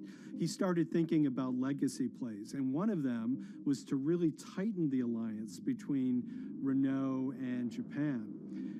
And unbeknownst to him, there was a contingent of senior Nissan executives that were really felt threatened by that move. They really thought that they would lose complete control of the car company, and even in the government, there was probably a little bit of anxiety about a national champion in the auto industry falling under full-blown foreign control. Carlos Ghosn was an auto industry leader, respected by many in Japan. Now he's in jail. The arrest of Carlos Ghosn came completely out of the blue. This was in November of 2018. He was coming to Japan on Nissan's corporate jet for a regular executive meeting, and he was met on the tarmac by Japanese authorities who whisked him away to jail and charged him with financial misconduct crimes. So what happened was that a power struggle ensued inside the company, and somewhere along the way, it was criminalized. By that I mean that there were allegations leveled at Carlos Ghosn about the way he reported his pay to Japanese authorities, the way he handled money inside the company, that in other contexts might have been a board action, might have been handled internally. A number of executives at Nissan decided to take this difference and take it over to the Tokyo prosecutor's office, and that unleashed a chain of events that would shake the entire auto industry. So after Carlos Ghosn was arrested, Nissan launched an internal investigation into the events that led up to his arrest. So Rav Passi was tasked with investigating Carlos Ghosn, and he was told, get to the heart of the matter, find out what Carlos Ghosn did wrong and bring it to our shareholders. It's really complicated because you had various things coming out of the weeds. 2018, the investigation has started, and we become aware of matters in terms of conflicts, actions by certain individuals that cause some concern because things might not quite be what they seem. So in our story, we really took a close look at Harinada and his role in Carlos Ghosn's downfall. Harinada is one of the most fascinating figures inside Nissan. He's also a lawyer. He's originally Malaysian. Hello, Mr. Hadi. And he had a meteoric rise through the company and became very, very close to Carlos Ghosn and other top figures. He had a front row seat at all the major strategic deliberations at the company. And when he discovered that Carlos Ghosn, as his final legacy play, was going to tighten the relationship between Renault and Nissan, he made a decision to go against Carlos Ghosn. And he became one of the key figures that decided that Carlos Ghosn had to go.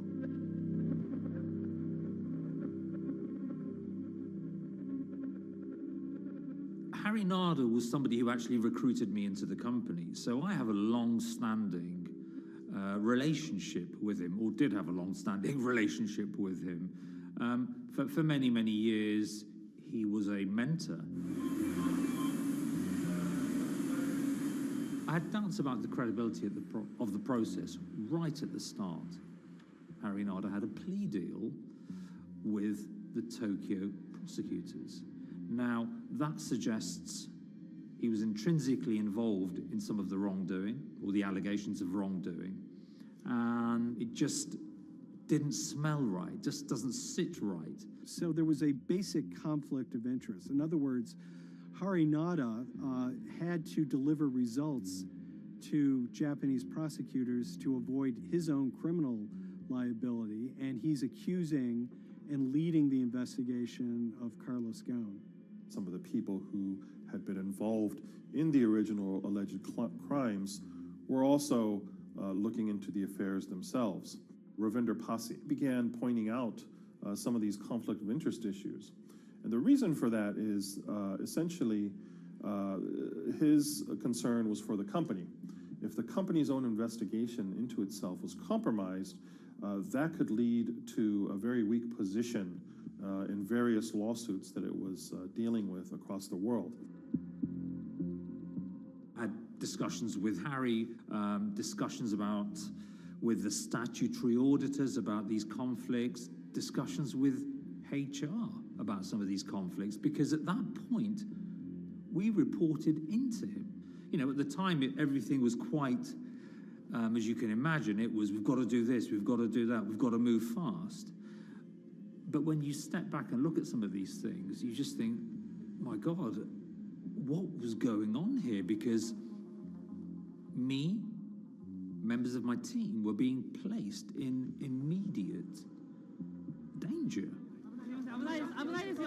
Your chairman's been arrested, a representative director's been arrested. They both happen to be foreigners. And then now what we need to do, we're being instructed to do, is certain compliance professionals need to go into properties in Brazil, for example, and retrieve evidence. They've got to do it very carefully, because if they don't do it carefully, they're going to get convicted of criminal activities. And likewise, when a team of lawyers were commissioned to go to Lebanon, I mean, one of my immediate concerns was, why are lawyers from Nissan being sent to go to Lebanon to retrieve evidence? These are just lawyers, they're corporate lawyers from Nissan. You had revelations that a number of executives had benefited from share appreciation rights when they shouldn't have. I mean, you know, substantive amounts of money being taken by these guys when they weren't entitled to take them. And you do think, yes, how is this going to look later on? It's going to look quite concerning. So that triggered for me the sort of assessment that, well, I'm going to have to do something, because up until this point, I haven't put down on paper these conflicts and these issues.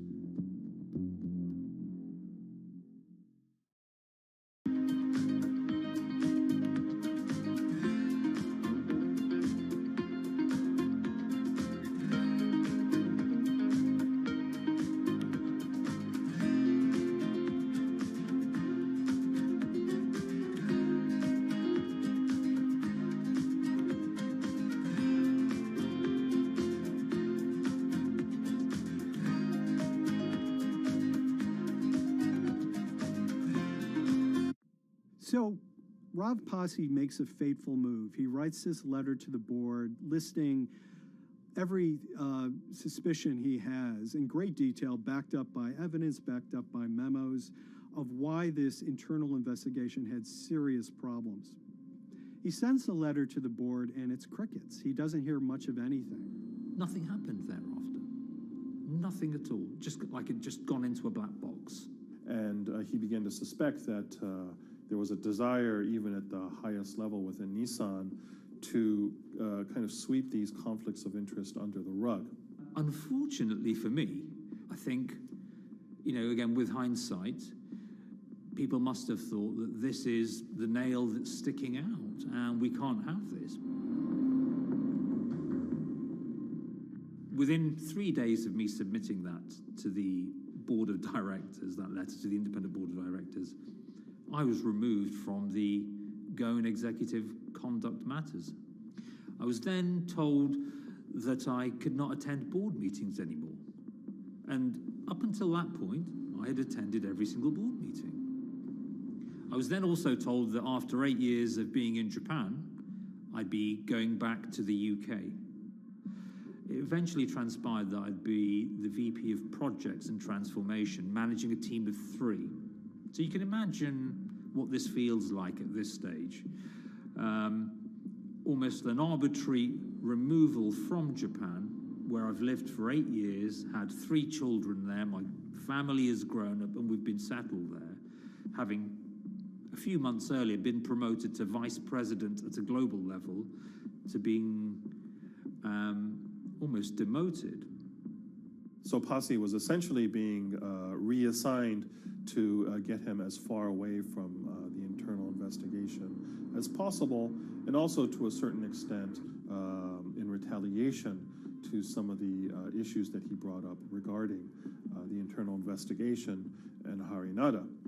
What happened to Rav Pasi can be seen as a series of corporate humiliations. I mean, first of all, his immediate responsibilities were taken away from him. Eventually, he lost, the coveted general counsel title. But it didn't stop there. Toward the end of his stay in Japan, Rav and his wife were convinced that they were being followed. During that period, I'd noticed that whilst driving my car, I'd have other cars following me.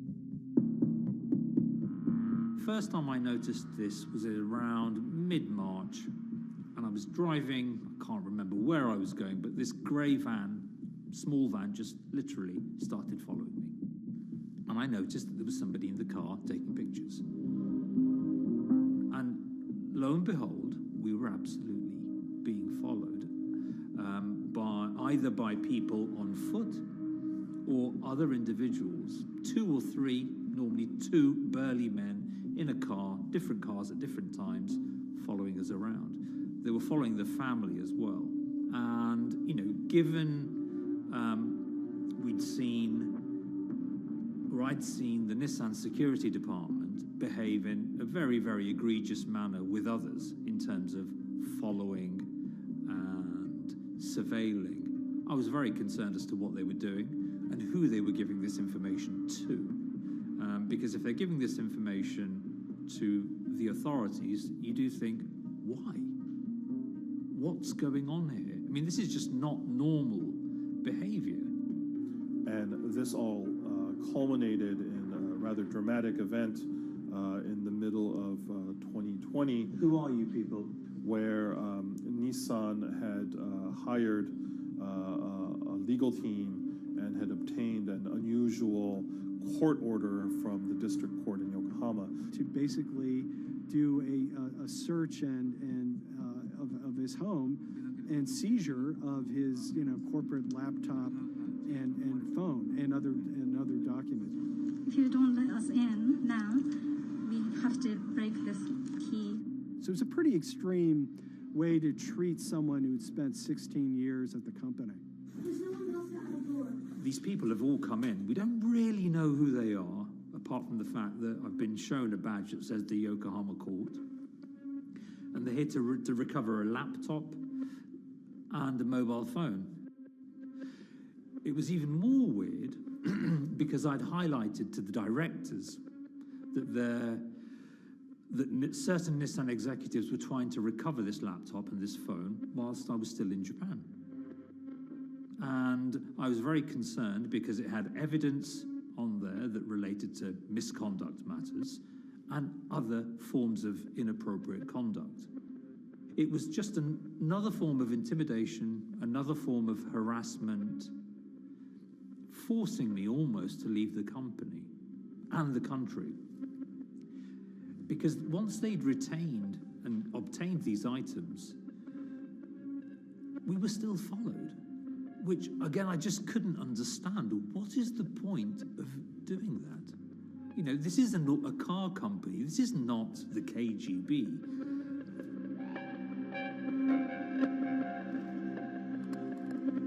I think it's fair to say that Rav Pasi didn't have full battlefield awareness of all the intrigue going on at Nissan. I mean, Harinata is interesting because he's both charismatic and charming, and one of the most brutal corporate infighters one could ever run across. This is a confidential company email, right? You should not have this.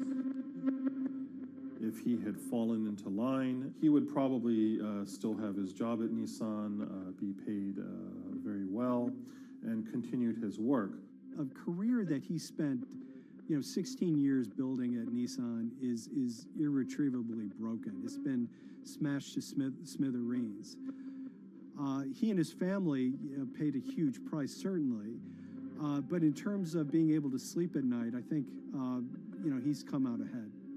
I highlighted issues to the highest levels of the company so that they could be dealt with appropriately by those in charge.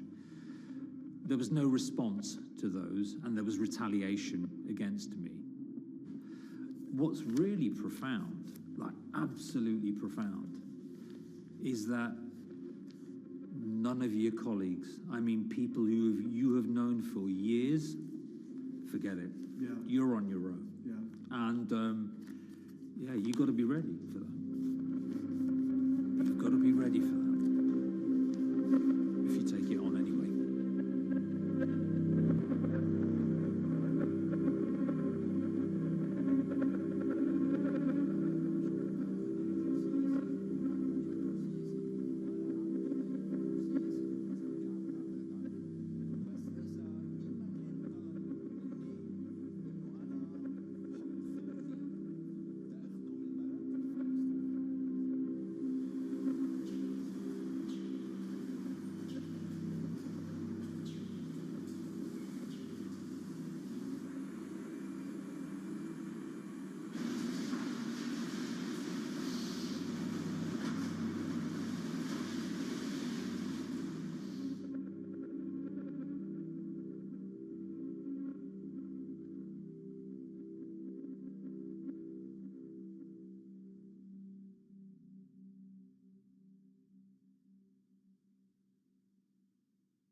This is the awful truth.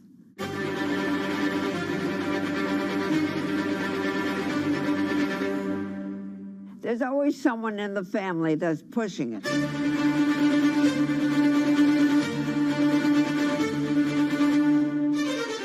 This lady does not deserve to be taken advantage of, especially at your age with your own grandchild. Yeah. My grandma is having to sue them. I'm testifying against them. Nobody's talking. They're one floor below right now. I get afraid to go on the elevator. It's sad that it had to devolve to this. It's like a soap opera to me. It's a very sad thing. It's a family feud. A family feud. Here's a family that, on paper, you would think has the wealth that so many people seek, yet at the end of the day, it seemed to sort of rip everybody apart.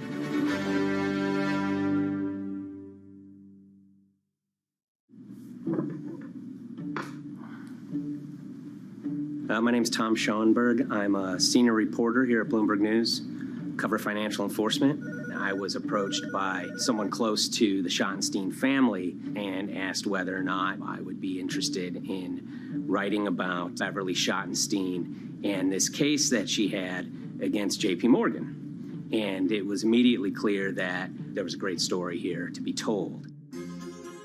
So I started just, assembling all sorts of documents that the family made available to me. That included a diary that Beverly had begun writing when she started having suspicions about what was actually going on with her money. Beverly obtained her wealth from the Schottenstein kind of retail empire that has at times included Big Lots, Value City, American Eagle Outfitters, DSW Shoes. Beverly's husband died, and at which point they sold off their portion of the company, bringing them an enormous amount of wealth at around 1990. Estimates of her wealth were around $90 million. She, for many years, had that pool of money being managed by outside advisors. Her grandsons in the late 2000s had both graduated and were becoming financial advisors. She gave them a little bit to work with, and over time, her grandson, Evan, became the trustee of her entire estate. Managing sort of family money is not a conflict. In fact, some ways in wealth management, it's kind of how you get your start. It's kind of the seed that you need to sort of get going in the business. But Beverly started having suspicions that something was wrong probably in around 2016.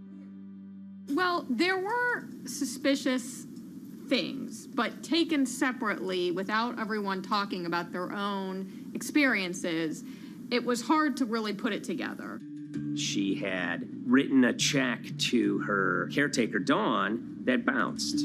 So she went down to her local Chase branch to sort of find out what was going on. She wasn't getting paper statements in the mail, so she asked them to print out a number of her statements having to do with her checking account and her credit card account. So we went to the bank and asked for the statements. And she got a whole year and going through all of them, page by page by page. And it was there she saw all sorts of charges that she said she didn't authorize or didn't know about. I was becoming very, very suspicious. I was starting to look in the money part, and that's what bothered me more when I saw that money was going, and I was not a big spender. Around the same time, Dawn, she starts noticing Beverly's son, who lived in the condominium below her, came up with Evan with a shredder and started grabbing papers in her office area, including some with JP Morgan letterhead, and just started sitting at the kitchen table just shredding documents over and over. Yeah, they came in one morning. They used to do it in the back. Through the back door, and they brought the shredder inside. And then they went in the drawers in the office and took out all the papers, and they started doing it. I was very suspicious because I know you don't go around and destroying papers. Beverly said that they had done this many times before. That's when she said to me, Dawn, I'm going to write my feelings in this black book. Diary. And it's a diary, and she started writing. Each day she would write a little at a time. Around the holidays of 2018, a package had arrived, a FedEx package, and in it were materials about a venture capital fund based out of the Cayman Islands. Dawn and some other family members take a look at this, and they see that Beverly is signed up for this fund to the tune of $5 million over the course of several years. And that was really the beginning of it. That was sort of the tip of the iceberg when it became obvious that something was going on, that my grandmother really wasn't aware of this fund. You know, Beverly started to panic. She got really upset and called, JP Morgan's headquarters in New York and asked for Jamie Dimon. She said she was told someone would call her back, but she says that never happened. She wrote a letter to Evan and Avi, and in there she laid out a number of things that were concerning her: unauthorized trading, the checking account. She had about $1 million worth of jewelry in a safe deposit box, and that her son Bobby had the key to that box, and that jewelry had gone missing. All this was kind of packaged in this, 5-page handwritten amendment to a will and trust. There's such an evolving narrative about why the jewelry was taken. The only truth we really know is that the jewelry is gone. But why it happened, there have been a lot of different stories. You just don't take your mother's wonderful things and hand it out. And they emailed that note to JP Morgan to seize all activity on her account. And it ended up setting off a firestorm after that. As soon as they got this email that there was a cease and desist and that she wanted to send her money and change brokerage firms, they were actually vacationing one floor below downstairs. They're there right now. The next day, Beverly's in her place. The granddaughter's still in her place visiting. Dawn is there, and up comes Bobby kind of barging through the door. And he's screaming about what was sent to the JP Morgan. They're now investigating them. And he's furious, takes his mother and sort of puts her into a chair, gets pen and paper, and she says physically forced her to write a retraction letter. They were pushing me around. It was a scary time. I was really afraid too. I had to take her to the doctor, and she did an x-ray because she was in so much pain. The locks had to be changed. The phone number had to be changed. I really thought we were going to have to hire guards to be outside just for protection. Oh, it was terrible. Horrible scene. Beverly brought her case before the Financial Industry Regulatory Authorities, usually known as FINRA.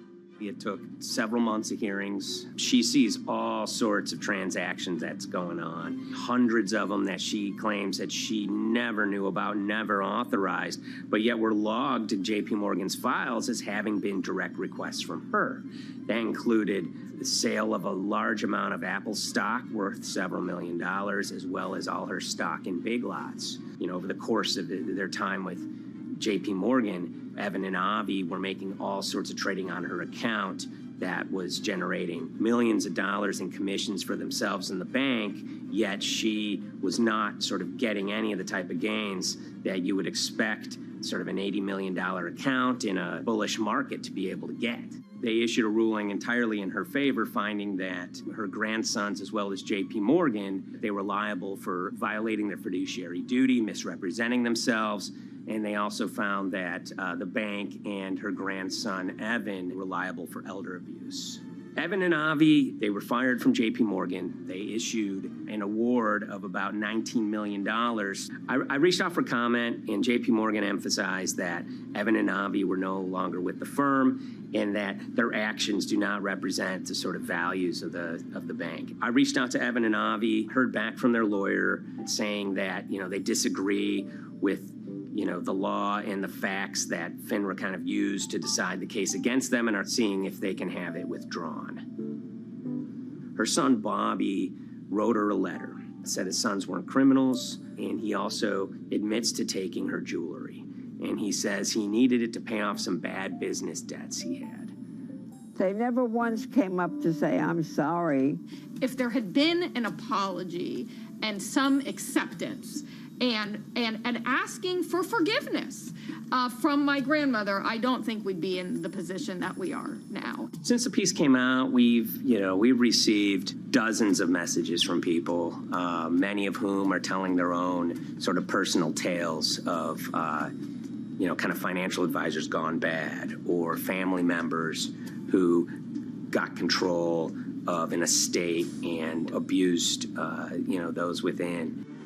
It seems that it's really resonated with a lot of people. I keep, hearing a lot of feedback about Beverly and how, a lot of people feel she did the right thing. You're never too old to stand up for yourself and try to right an injustice. She was adamant that she wanted to stand up for herself, but at the end of the day, they did wrong. It's a painful life lesson. Beverly taught them that you don't mess with grandma.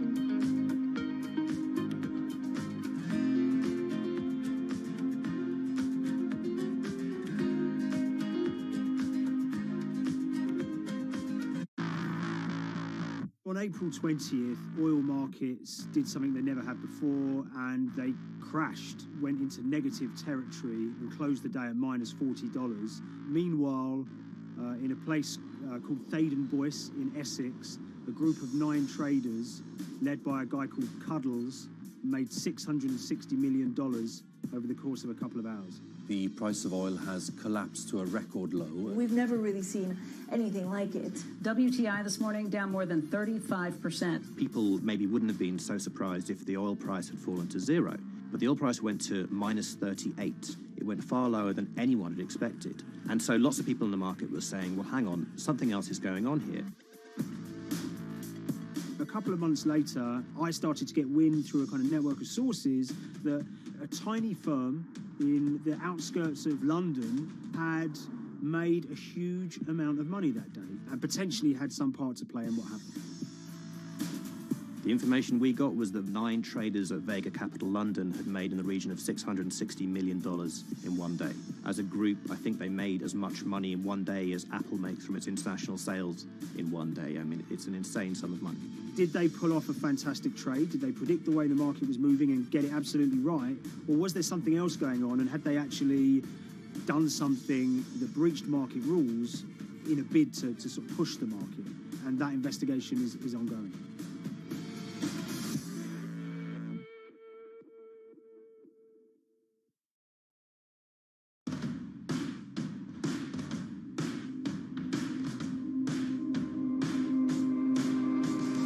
So Paul Commins is a trader who cut his teeth in the pits in the 80s and 90s. When everyone had a nickname, his was Cuddles. If you can imagine, that was a very sort of cutthroat type of world where people are doing, hundreds of thousands and millions of dollars trades by shouting at each other, giving hand signals, and then sort of scrawling on scraps of paper. The culture of the trading pits in London was very influenced by the working class guys who became traders there. They weren't like the city bankers that had gone before them. They weren't usually Oxford or Cambridge. They didn't wear Savile Row suits. They were ordinary working guys who happened to have a talent for trading. And a lot of them came from Essex. I think it was 400 traders in the pits, and Cuddles in his oil and gas pit was described to us as amongst the top 3. In amongst that, was very successful and made very large amounts of money as a young man. But inevitably, mechanization and the arrival of electronic markets was the kind of death knell for the pits. And in 2005, the IPE closed down. And when the pits shut down, a lot of the traders who worked there lost their jobs or quit or went to work for financial institutions. But Paul Commins decided to start his own trading collective out in Essex. Some of them are ex-pit guys, cut from the same cloth as him. Lots of them are actually sort of in their 20s, and they're his, drinking buddy's son, or they're his own kids' friends from football. They're young lads, hungry and ambitious, and he brings them into the fold. And fairly shortly, he's got, maybe a dozen or so traders that they're independent, let's be clear, but they're all part of this collective.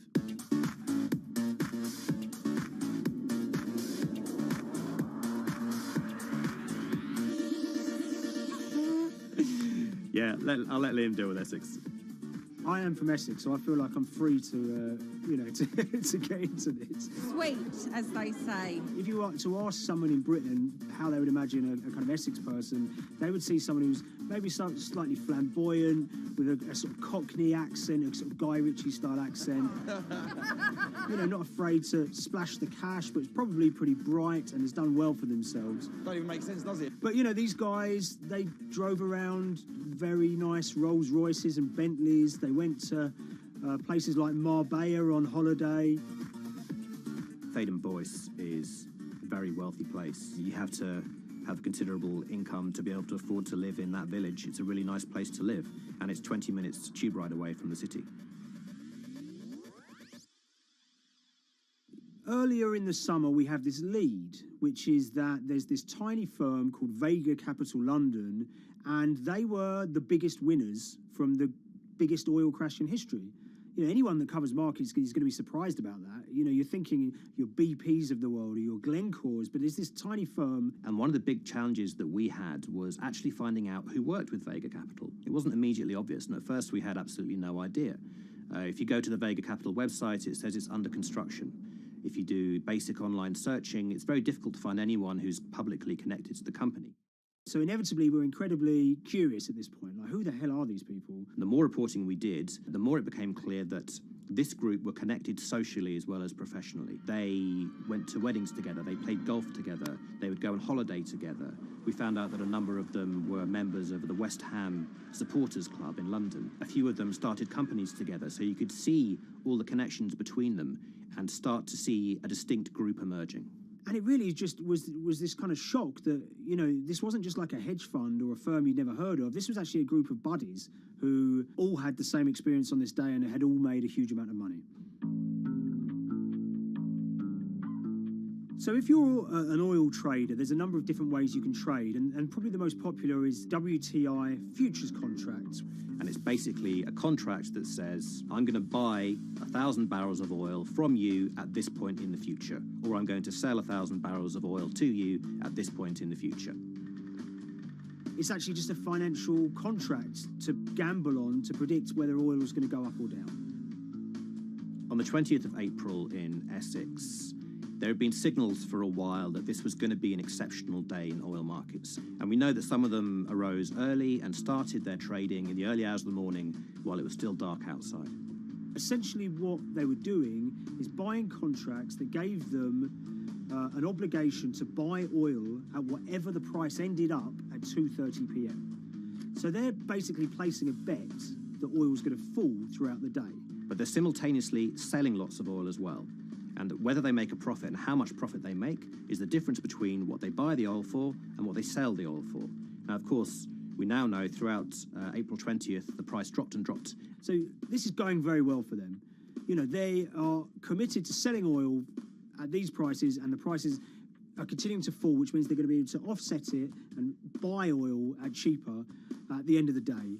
Now, once it gets to kind of 1:30, 2 p.m., that's when things start to get really interesting.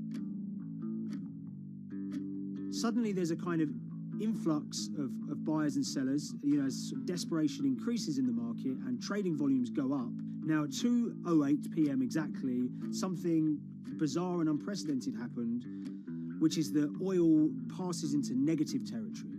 And it fell to a record level of minus $38. We've never seen anything like it, period, in terms of the contraction of the global economy. That huge gulf between what they were buying the oil for and what they were selling it for enabled them to make more money than they ever thought possible. So their profit was the difference between minus 37, and all of these positive numbers on every contract they sold. The price of crude briefly hit minus $37 a barrel. For one group of traders operating from a small office, it was a very, very profitable day. It's important to remember this had never happened before in the history of oil trading. No one could have predicted it. I can't think of another example of where you enter a trade and you get paid on both sides. You get paid both to sell and to buy. It's unthinkable. One thing we know about the Cuddles Trading Arcade is that they were very comfortable. Thereabouts between them. I mean, if you can imagine, I think 3 or 4 of them made in excess of 100 million each. One of the astonishing things about this trade is that 2 of the individuals who made more than $100 million in a single day were in their 20s. One of them was 22 years old. Only a few years earlier, he'd been posting on his social media about doing teenage stuff with his mates in town and going to see girls and rap music. And here he is a few years later making $100 million in a single day's trading. When me and Liam discovered that, we couldn't believe it. We couldn't believe what we were seeing.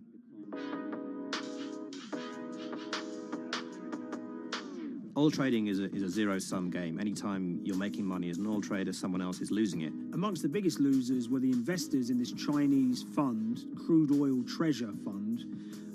There were thousands of them, and they lost everything. Lots of people had put their savings into oil funds. They lost money that day. Big banks and brokers who sort of stand in the middle of trading parties, they lost money that day. And another interesting thing is that oil-producing countries like Kuwait or Canada, they sell oil as an average of the WTI closing price over the preceding month. So the fact that one of those numbers in that average was minus 37 meant, if you can imagine, countries like Saudi Arabia and Kuwait potentially lost a couple of dollars on every single barrel of oil they sold that month. Vega Capital's traders made such an extraordinary sum of money that it was inevitable there would be some scrutiny of what they did. But it wasn't just the sums of money they made. In the vital half an hour before the settlement price was set, they were by far the biggest sellers of oil futures in the market, which is an incredible thing to think about when you consider that the other participants in that oil market are going to be the world's biggest banks, oil majors, BP and Shell, and here you have a group of 9 guys in Essex who are having this significant influence over a global market for oil. I mean, I think you have to assume that if these guys had made $7 million or $10 million, they probably would be celebrating in Essex right now. But the fact that they made closer to $700 million has meant that they are facing understandable scrutiny. We wrote individually to all the Vega traders who did exceptionally well that day, and we got a letter in response from a law firm representing the group. And the law firm was at pains to point out, number one, that they haven't been accused of any wrongdoing, that they all traded independently and separately, and they'd basically all made up their own minds that this was what was going to happen in oil markets based on publicly available knowledge, and decided to execute this trade. What I love about these stories is there's a real variance of opinion, and some people will look at what happened and think that must be dodgy. They all traded at the end of the day. They all made a huge amount of money while all these people lost. That's shocking. But lots of people say these guys are at acute disadvantage. They're in a market that's inhabited by, huge technology-driven funds and firms and oil giants that have got all the advantages in the world, and when you get a bunch of Essex geezers who essentially beat the market and find a way to make a huge amount of money, they should get a pat on the back, really, because that's the dream. Since this happened, a lot of the guys have stopped trading the monthly settlements that they'd done so well at in the past. Several of them have set up new companies. They've essentially gone very quiet. Any kind of social media presence they had has kind of closed down. By all accounts, they're, waiting this out. It's certainly too early to try and predict how the regulatory investigations are going to pan out. We just don't know. There's a number of potential outcomes for these guys. Potential punishments if there are any findings of manipulation against Vega or anyone affiliated with it. Might be you could be fined, you could be banned from trading, and in the most extreme cases there have even been criminal prosecutions in the past of people who have been found to have been manipulating the settlement and misconduct related to trade at settlement. There are other outcomes too. You know, one obvious one is going to be they're able to walk away from this life-changing trade with all the money that they made and celebrated as heroes in the trading community. That, you know, they'll go down as legends.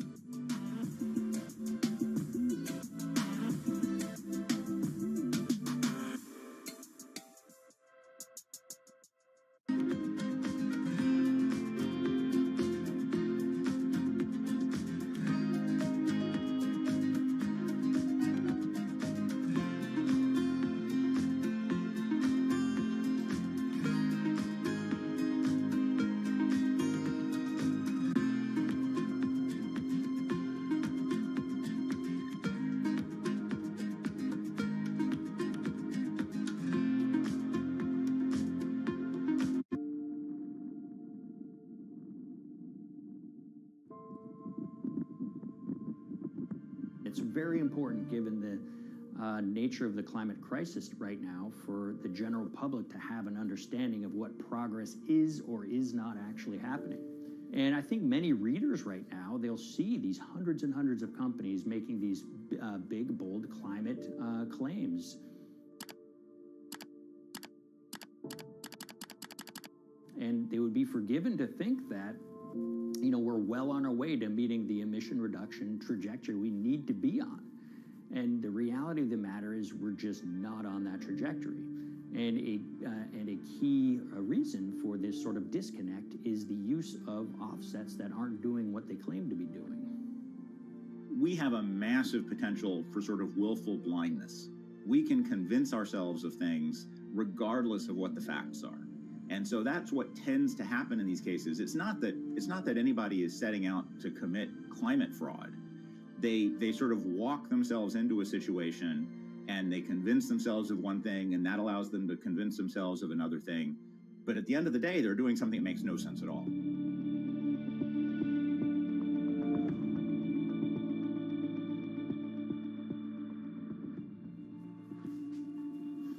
My name is Ben Elgin. I wrote the story about how the billion-dollar market for carbon offsets is setting back the fight against climate change. So one of the challenges in reporting on carbon offsets and trying to figure out what's going on is really finding good experts who have been steeped in this marketplace and are willing to candidly talk about it. One of the best people for this is a fellow named Mark Trexler, and I've been talking to him for more than a decade. My name is Mark Trexler. I've worked in climate change for the last 30 years. I was actually hired by the World Resources Institute in Washington to work on the first carbon offset project in 1988. In terms of defining a carbon offset, one of the beauties, so to speak, of greenhouse gases, sort of the silver lining of greenhouse gases, when you put up a molecule of CO2 into the atmosphere, it can be anywhere in the planet in 7 days. And therefore, if there's an option to reduce emissions on the other side of the planet, and you can do that very cheaply as compared to doing it in your factory, for example, then why not pay that person, that factory on the other side of the planet to reduce their emissions? Then you are, in a sense, offsetting your emissions, and the atmosphere doesn't really see your emissions anymore. So carbon offsets have been around for quite some time, and they were actually key with these international climate agreements, such as the Kyoto Protocol, which mandated the wealthiest countries reduce their greenhouse gas emissions. The treaty was signed on the 11th of December, 1997. Decided. The business community in general saw carbon offsets as a huge opportunity to comply with whatever policies and measures might be coming down the pike on climate change much more cost effectively. We've seen a huge surge in companies making big proclamations about how they're going carbon neutral or zeroing out all of their carbon emissions. We're going to reduce our carbon footprint to net zero. Unilever is committing to net zero emissions. We can achieve a net zero emissions world. We began looking at these corporate claims of dramatically reduced emissions, and we noticed so many of these companies were using carbon offsets to achieve these aims. And as we began to look at the carbon offset projects themselves, What we found is that the environmental benefits claimed by these companies are not actually what they seem to be.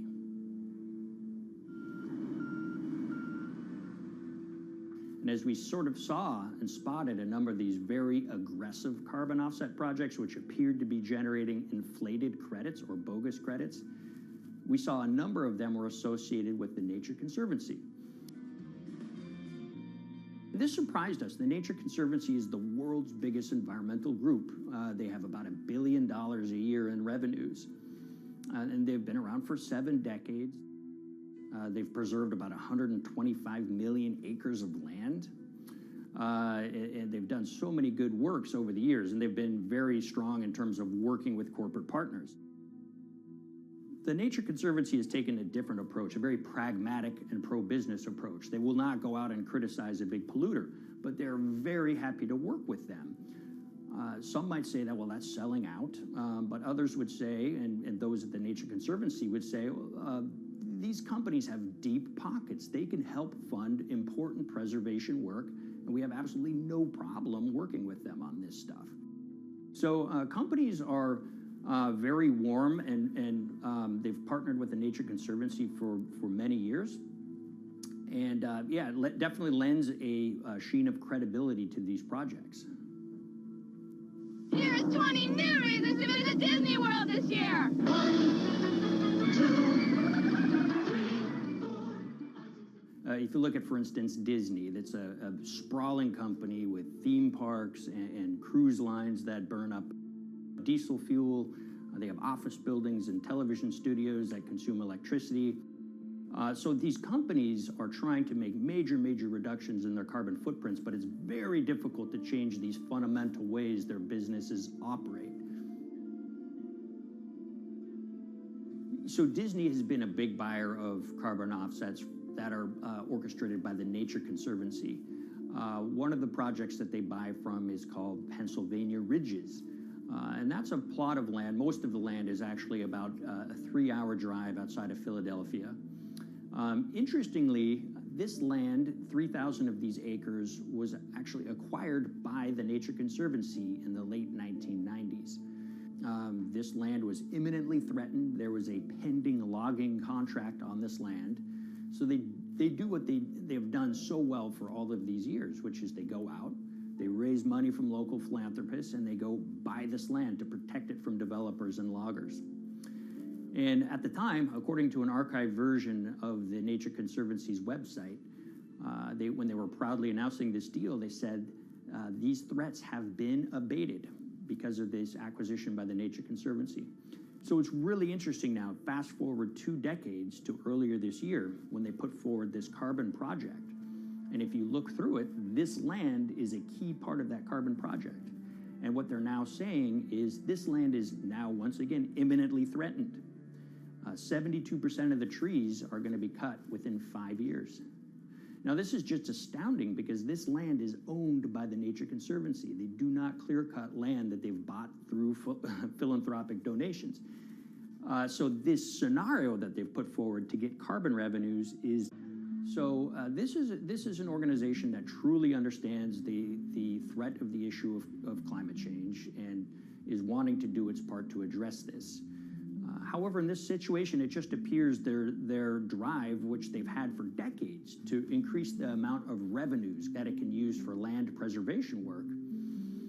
Nature Conservancy and many others see that carbon credits as a pot of money that they can tap into to further their own benevolent aims.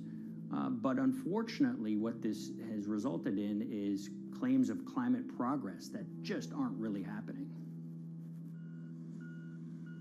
So the Nature Conservancy defends vigorously these deals, and they and others will say, look, our projects are just following the rules that these registries set up. So some would also put some of the blame on the registries themselves because they're setting up the rules which allow these vapid projects to get up and sold. So we've reached out to all of the companies we mentioned in this story, including Disney. They didn't want to be interviewed for this story, but they all told us that, look, we have to rely on the experts out there, and those experts, they say, are these carbon registries that have been set up. Most of these Nature Conservancy deals are set up and sold on this exchange. It's called the American Carbon Registry. Now, it's the oldest of these registries that allow voluntary carbon credits to be sold. They've been around since 1996. What these offset registries do is they set up rules, and any carbon offset project has to follow those rules. But there's this tension that's always there. If the rules are too strict, then it's going to be very hard for carbon offset projects to get up and running. So there's this balance going on where the registries want rules that attract projects, but they don't want it to be so strict where it will disincentivize projects from getting listed. One of the challenges with designing carbon offset systems is that there are normally two people at the table. You have buyers and you have sellers. And to some extent, you have policymakers, but you know, the buyers and the sellers are really the ones with the expertise, with the incentive to really participate hard, make a lot of things happen. And the challenge there is that both of them sort of want the same thing, or they're both happy with the same thing. They're happy with low-cost offsets and a lot of them, because that works for their business model. You end up, though, with nobody really representing the atmosphere, so to speak. Nobody's really representing the climate in those discussions. And so the policies end up biasing the whole system, and you end up in sort of a race to the bottom, and that's what we've seen happen. You know, when it comes specifically to the topic of carbon offsets, you know, I am a fan of carbon offsets in the sense that they can help mitigate climate change. They absolutely can. But, you know, if we're not going to do it correctly in a way that actually does help mitigate climate change, then it's nothing but a distraction. And, you know, after 30 years, you have to start wondering, is it really just a distraction? And that's really unfortunate, but that's where we are. Ultimately, what needs to happen is systemic change. You know, we're sort of nibbling around the edges with some of these different things. We need to change how we produce energy. We need to change how we transport ourselves. We need to change what and how we eat. You know, we need systemic change associated with transitioning to a low carbon economy. A lot of what we're doing today is not promoting systemic change. It's sort of trying to stick your thumb in the dike to preserve the current system. And at the end of the day, that can't really work.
The Hyperloop. There's a good chance you've heard the name by now.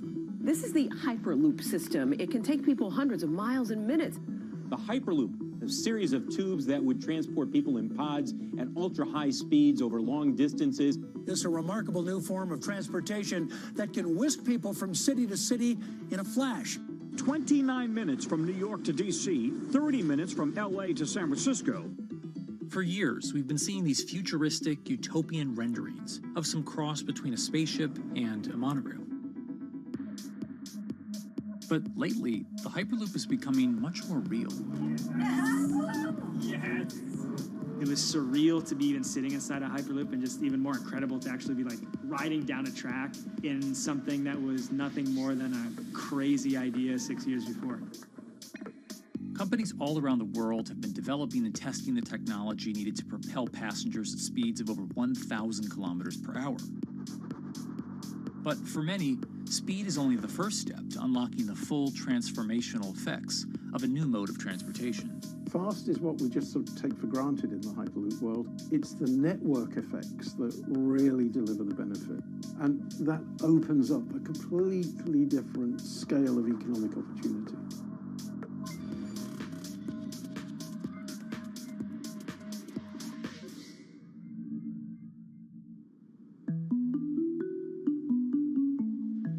We've got planes, trains, automobiles, and boats for getting around Earth.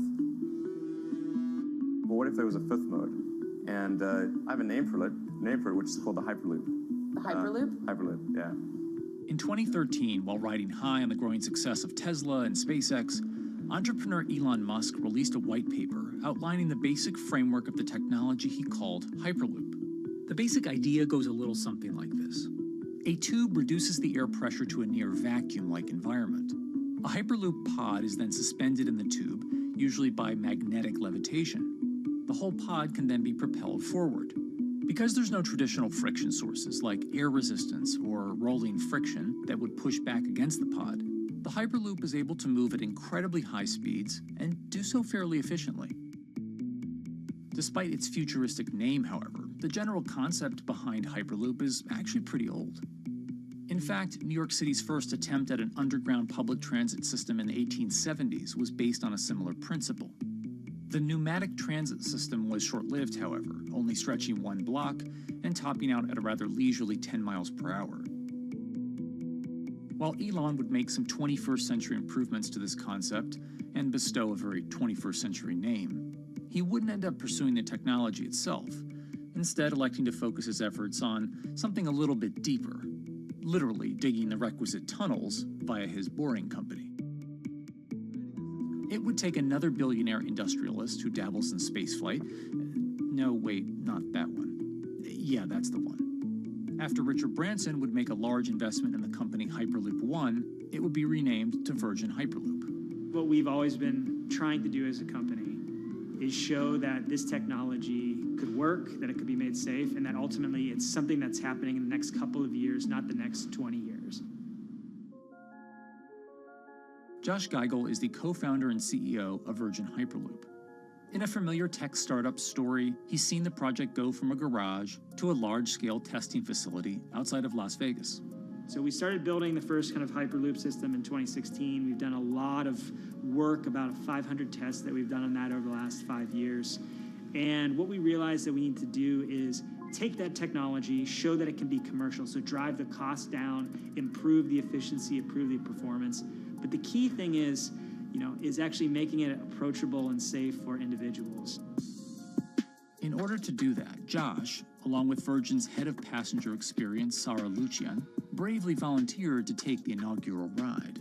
What her and I were realizing is we're the first two people sitting in a Hyperloop. The only type of people that have gone through this environment are in spacesuits, and there we are in just normal clothes because of the system, the safety of what we've designed. 3, 2, 1, launch. And then once we started going, you felt a bit of acceleration. We accelerated a little bit harder than we would in commercial. It'd be like a sports car. Yes. We got to about 108 miles an hour on that test. And it's a short run. It's about 500 yards or so, and came to a stop. The test, lasting only about 20 seconds and covering only a quarter of a mile at just over 100 miles per hour, is a long way away from a true functioning Hyperloop. But as for optics, it's a crucial step for the future of funding. The number one question we got from investors or from project proponents or just people in general was is a Hyperloop safe? And what better way to show something is safe than by actually getting people on it? But convincing investors and governments that would likely be fronting some of the construction costs for an unproven technology is no easy task. First and foremost is the question of safety. Most people don't know how an airplane works, but yet they get on an airplane. They get on an airplane because, it's faster than driving. And most importantly, they've probably gotten off of one before. They've seen someone get off of one before. And so what we set out to do was actually show that Hyperloop could be safe with two normal people, not astronauts, not adrenaline junkies or test pilots or anything like that. Two normal people getting on a Hyperloop, and then most importantly, those two people getting off. But beyond safety concerns, constructing Hyperloops will undoubtedly require a significant capital investment to the estimated tune of around $60 million per kilometer of track. So a track from San Francisco to Los Angeles, for example, is likely to come with a price tag over $10 billion. And before large governments are willing to come in and front those costs, investors who are funding Hyperloop development must accept it as a long-term mixture of technology and infrastructure investing.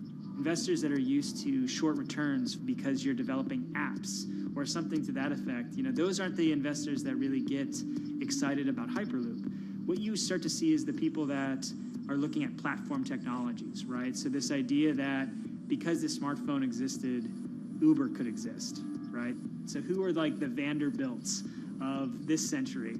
And that's the part where you're going to get a lot more no's than yeses.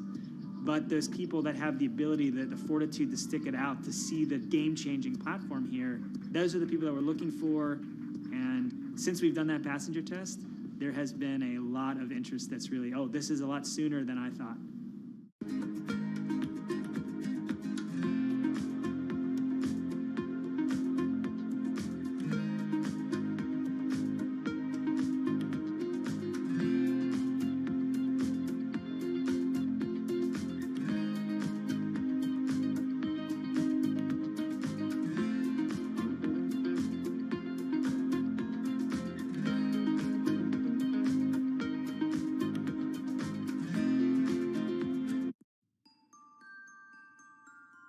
Envisioning the ripple effects of what Hyperloop could achieve, though, is fairly challenging at this stage of development.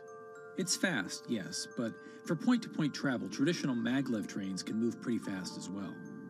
And outside of China, South Korea, and Japan, even those haven't seen much adoption elsewhere due to the high costs and questionable profitability. The Shanghai line in China, for example, loses around $100 million every year. Hyperloop companies, however, believe they can offer something different than traditional railway lines. My name's Alan James, and as far as I know, I'm the only guy on the planet who's written a government-level business case for 300 kmh conventional high-speed rail, 500 kmh maglev, and 1,000 kmh Hyperloop. It's fundamentally about moving people from where they are to where they want to go, when they want to make those journeys, and doing it in much smaller numbers. So pod designs for Hyperloop range from 12 to 28 seats, typically. Why are they small? It's because small enables the network to operate flexibly. And a great example of that is the east-west strategic route across the north of England, from Liverpool to Manchester to Leeds. So to get from Liverpool via Manchester to Leeds by train is just short of 2 hours today. It'll probably take you 2 hours driving as well in average traffic conditions. Net result is those three city regions remain three separate entities: Liverpool, Manchester, Leeds. There's very little commuting traffic between those urban areas. Hyperloop absolutely changes that from the ground up. Liverpool to Manchester is a 5 or 6 minute journey. Manchester to Leeds is also a 5 or 6 minute journey. What that effectively does is create a single super city economy. In this vision, the Hyperloop acts a little more like a highway, where pods have fixed destinations and don't need to stop along the way. Meaning you can travel on a Hyperloop network from, say, Liverpool to Leeds, while the pod behind you travels from Liverpool to Manchester. And if that metro Hyperloop network is connected to other networks from the same location, you could travel from Liverpool to Paris or Liverpool to Amsterdam, all without making a single stop. For passengers, for business, for leisure, that is utterly transformational. For high-value freight and logistics, it's equally transformational. But critically, if you do a Hyperloop network at scale, you begin to deliver massively significant carbon savings too. A multi-regional Hyperloop network could become a replacement for both short-haul passenger and cargo flights and traditional ground transportation, both of which are significant carbon producers. One Hyperloop-connected distribution hub, perhaps at an airport that is predominantly used for international air freight, replacing maybe 10, 12, 15 distributed road hubs. It takes a lot of polluting and inefficient truck haulage off the roads. That itself means roads gain extra capacity. Hyperloops will still need to use electricity to both move pods and maintain the near-vacuum environment in the tube. Proponents of the technology believe that this can be done by using renewable sources, including a combination of solar panels and battery technology that could be used along the Hyperloop itself.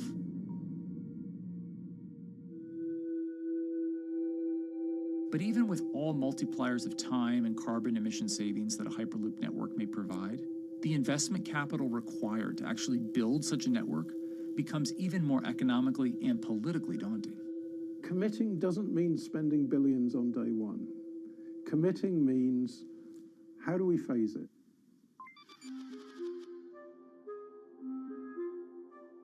One company in the Netherlands is working to develop that technology, and perhaps more importantly, the international coalition needed to make the Hyperloop network a reality. So we are here in Europe's first full-scale Hyperloop test facility, where we can already prove every conceptual technology of the Hyperloop. This is Tim Houter, a co-founder and CEO of Hart Hyperloop, headquartered in the city of Delft. And while this testing tube might not seem as large as others, inside is a key technology to create the on- and off-ramp type infrastructure of a Hyperloop network. That is, a lane switch. That's something we can already test here. You can actually see it here, that the track is diverging from one track into two.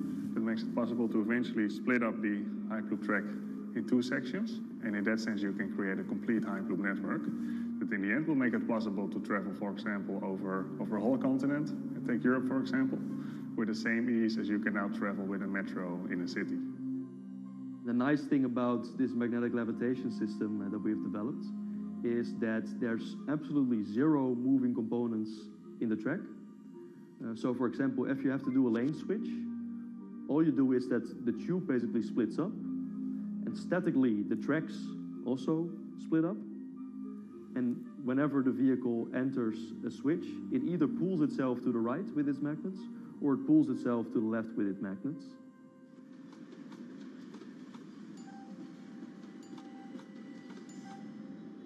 Lane switching on traditional rail requires the physical movement of the rail. Even modern magnetic levitation tracks use lane switching techniques in order to transfer trains from one track to another. And this is a very crucial element, because this is the thing that limits the capacity and, in the end, the usefulness of the rail network. Because the moment that a track is switching, that means that at that moment you are creating an unsafe environment for the trains behind it. So you need a lot of space between trains. But in a Hyperloop, because you have no moving components in the track, all the vehicles can be much closer to each other. You can achieve a very high frequency and basically have your vehicles moving and merging in and out of the network very much like a highway. For now, though, Hart's physical testing has been limited by the size of their tube. Because the test track is only 30 meters long, they haven't tested this lane switch at speeds greater than 20 kilometers per hour. However, the company is working to build a new test site where it plans to increase that testing speed to 300 kilometers per hour. We're now in a phase where we have proven most of the most important technologies in the test facilities that we already have. And we have also demonstrated the viability and the feasibility of a network.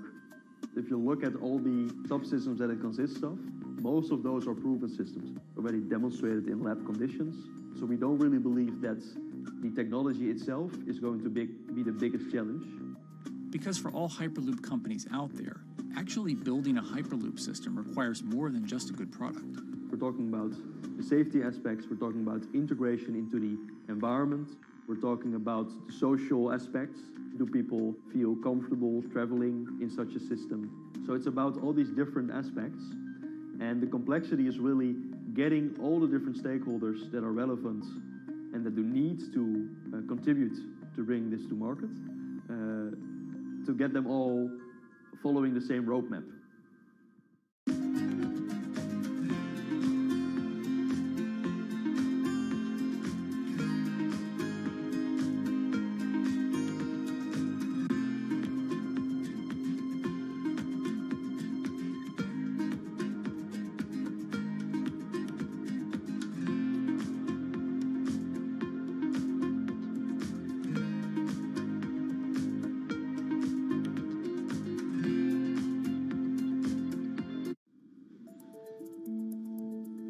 In order to help build this coalition of private and public interest in Hyperloop development, HART in 2018 partnered with other Hyperloop companies from Europe and Canada.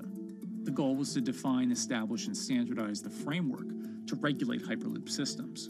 Right now we are working with all the Hyperloop developers together in setting up the first, let's say, structure for starting the standards drafting. One of the most important goals for HART is interoperability, which is essentially making sure that different systems can communicate with each other. Interoperability is so important because what we want to achieve is actually have this seamless travel experience. So you don't want to end up, for example, going from Madrid to Paris and then switching because you need to use a different technology to get, for example, to Amsterdam. The idea being that as companies around Europe create the first commercial Hyperloop tracks between individual cities, one day those can all be connected to a larger network. Everyone that believes that Hyperloop is a future transport system also realizes that there is a need to have this network because that's where Hyperloop thrives. Hyperloop is such a huge project. It's definitely not something that you can do on your own or as a single company. So you need to do it with a lot of other companies. You need to have the governments. And I think in that sense, the biggest challenge that we've encountered is to really get all the required parties together to take the steps in development and in commercial implementation. HART's next plan is to build the European Hyperloop Center, an open testing facility which will include a 2.6-kilometer test track. And the company hopes to test travel speeds there at up to 700 kilometers per hour. Virgin Hyperloop is also racing to construct the first commercial Hyperloop route, with projects in various states of development in India, Saudi Arabia, and the United States. Recently, the company announced plans to build a Hyperloop certification center in West Virginia, which will include a 6-mile-long test track. Proving the technology here will be crucial if Hyperloop networks can find a home among infrastructure investments that the Biden administration hopes to make. The idea that there's multiple Hyperloop companies, I think, is a redeeming aspect in the business. People really want to see something happen, so having multiple people move forward is good for that. I was struck when Josh and Sarah rode the pod. 2 or 3 of the major outlets used the phrase, "We now have a new mode of transport." And although all of that technology had existed before those 2 human beings rode it, it was the moment at which those 2 human beings traveled that short distance down the tube that in popular imagination, Hyperloop became a mode of transport. The metaphor I use with my team is that, the Wright brothers were first, but none of us fly on Wright Brothers Airlines anymore. If you don't continue to innovate, you're not going to be around, and so we'll continue to be at the forefront of building Hyperloop. Back in 2013, Elon had an idea. I think the difference now in 2021 is some brilliant engineers have spent real time grinding out the details. And I thoroughly expect the next 3 to 5 years to be decisive.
how hydrogen can transform our energy usage.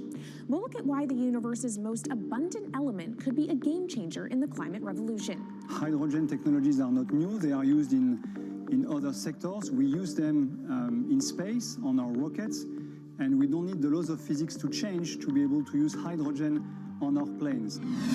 From iron ore to green hydrogen, one of Australia's richest men tells us about his pivot to sustainable energy. Let's take action.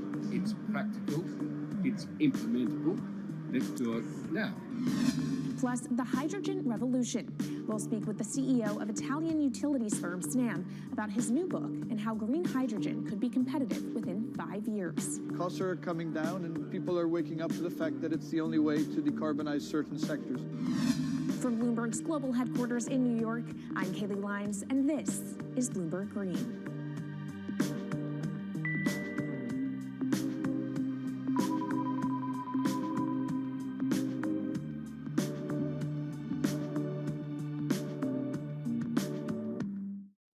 It's a new year, so here at Bloomberg Green, we're highlighting new solutions in the fight against climate change. And one of those is as old as the universe itself, hydrogen. It's the simplest element around, but could well be a game changer when it comes to turning around our dependence on fossil fuels. Today, hydrogen is used in the chemicals industry to produce petroleum products. It's also starting to be used in steel production, an industry under a lot of pressure to decarbonize. But it has far more uses as well, from powering cars to heating our homes. And Bloomberg New Energy Finance sees a seismic shift in the sector in the next 10 years as green hydrogen squeezes out dirtier alternatives. So-called gray hydrogen dominates today. But as renewable electricity gets cheaper and more accessible, so will green hydrogen. In this week's edition of Bloomberg Green, we'll explore what this push into hydrogen means for tackling climate change. We'll hear from Australian billionaire Twiggy Forrest about his pivot from iron ore to hydrogen, and we'll also speak with the CEO of Italian utility company Snam about his book, The Hydrogen Revolution. But first, what are we using hydrogen for? And why does it actually matter? Christine Lee Edwards explains. Hydrogen, the most plentiful element in the universe. On Earth, we find it mostly bonded to oxygen in the form of water, or in other gases known as hydrocarbons. Hydrogen gas, H2, burns hot and clean, making it an attractive tool in the race to net zero. But isolating hydrogen from other elements is no easy task. Today, the cheapest way to do this is via chemical processes that break up natural gas. This releases a lot of carbon dioxide. Another method is to use electricity to split water molecules in a process called electrolysis. Although there is no carbon byproduct, a lot of electricity is needed. And if this power comes from burning coal or gas, it negates the zero emissions goals of using hydrogen to begin with. Hydrogen produced in this way, powered by fossil fuels, is called gray hydrogen. If carbon capture and storage is used together with fossil fuels, then it becomes blue hydrogen. If nuclear power is used, it's called pink. And finally, green hydrogen is when it's produced via electrolysis and powered from renewable sources. This method is considered emissions-free. It's predicted that by the early 2030s, H2 made from renewables will be cheaper than that made from fossil fuels. But that hinges on the cost of electrolysis declining, which will be achieved through larger projects and an expansion of manufacturing. To be clear, vast amounts of H2 are already used today. Global production in 2018 totaled 117 million metric tons. This hydrogen is mostly used for its chemical properties, not as a source of energy, and very little of it is clean. Some sectors like steel could start using hydrogen for these chemical properties, replacing coal. Industries like cement and glass may also use hydrogen as a source of heat. Another advantage is its energy storage potential. It can be stored over long periods of time and used when more power needs to be added to the grid. It also could hold an advantage over batteries in heavy transport and shipping. The promise of hydrogen for energy has been around since at least 1874, when Jules Verne wrote about it in his book, The Mysterious Island. But the future of hydrogen will depend on policy. Countries with net zero targets, carbon pricing, and hydrogen strategies with investment mechanisms are likely to see the highest H2 demand.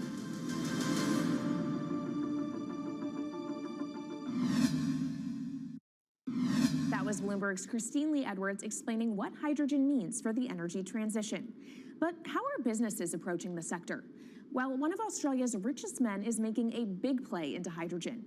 Andrew Forrest, better known as Twiggy, made his fortune from iron ore, being the chairman, former CEO, and major shareholder in Fortescue Metals, one of the world's biggest miners. But after having made over $10 billion in profit from the metal in the last fiscal year, Twiggy wants to transform Fortescue into a clean energy company. He's been scouring the planet in search of investment opportunities in hydrogen and renewables. The firm plans to allocate up to 10% of its annual profits for green energy investments and is exploring projects across the globe, from Indonesia to Argentina. Francine Lacqua caught up with Twiggy Forrest.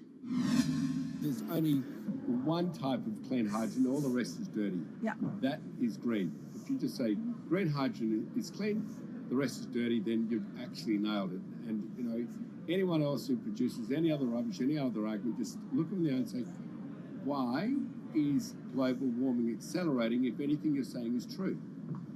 And then you'll know, actually, it's greenwashing. Yeah, but there's a lot of greenwashing because I keep on being told it's a transition. We can't just, make the transition at a click of a finger. So what are we doing wrong? What can we do better? I don't remember the personal computer having to transition the typewriter. I really don't remember that. I don't remember the smartphone having to transition the pocket calculator and the old landline. You know, its transition line is complete rubbish. The lie got put to it 2 days ago when JCB, a really loved British company, every right for the country to be proud of JCB, and Fortescue, holding a bit of a similar reputation, fantastic track record, everyone's done super well from Fortescue, huge balance sheet, super strong. When those two companies got together and agreed a $7 to $9 billion US agreement per annum, right, then that's a real wake-up call to say, hang on, green hydrogen is obviously commercial now.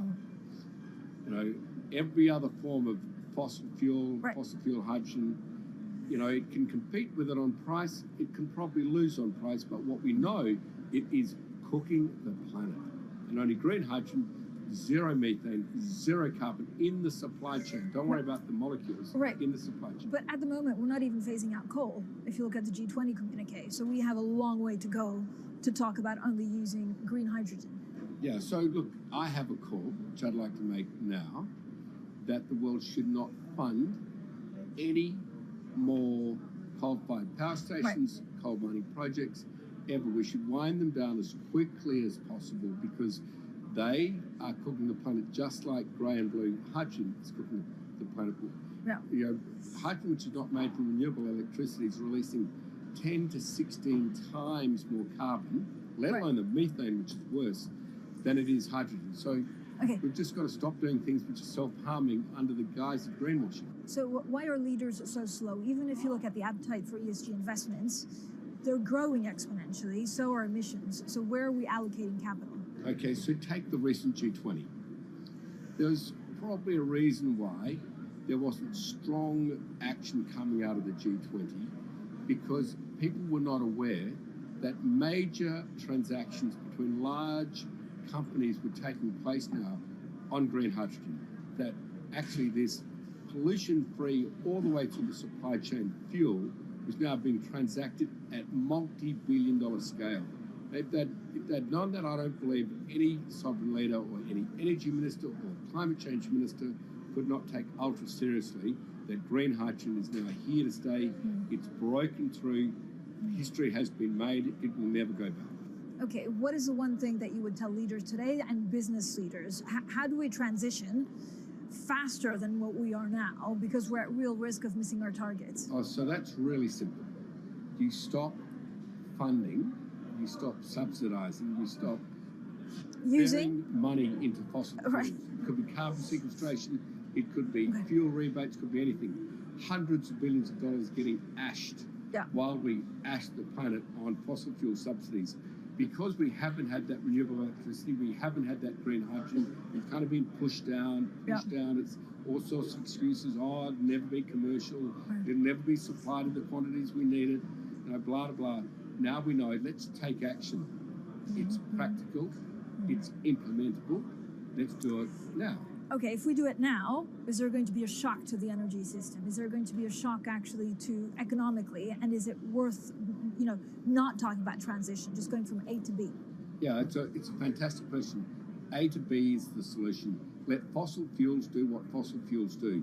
Just burn their coal, burn their oil, burn the gas. At least they're pumping up carbon and methane into the atmosphere, honestly. Well, not that honest because they don't measure methane, which is 90 times worse than carbon. But at least the carbon is being done honestly. Encourage the green hydrogen sector to come in really fast. Okay, it's there. There's renewable power all over the world. We now know how to make electrolyzers much cheaper, like 25% of the original cost. We know how to do that now. We don't have an excuse to get into it. Does it need to be cheaper than oil and fossil fuel for it to be viable worldwide? Well, right now it is. Okay, so let's just swallow that bit of financial data. Right now it is cheaper, and it's getting more cheap. It's the only fuel you know Mr. Force, which is declining in value. You don't have enough of it, right, to power the world? Yes. That's only because we haven't had policies to support it. If we had policies to support it 5-10 years ago, it would be everywhere. You'd see the global warming budget start to come down. Yeah. Now, we've got 5 or 10 years to make a huge difference. I need policy leaders all over the world to appreciate now, okay, big business is transacting with green hydrogen in multi-billion-dollar agreements. We now know it's here and it's here to stay. Let's spread it everywhere. Coming up on the program, the hydrogen revolution. We'll speak with the CEO of Italian utility firm Snam about his new book and why he thinks green hydrogen will be competitive in just 5 years. Plus, how are airlines working to become more sustainable? We'll look at how Airbus plans to step up in the climate fight. This is Bloomberg Green.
From Bloomberg's World Headquarters in New York, I'm Kaylee Lines, and this is Bloomberg Green.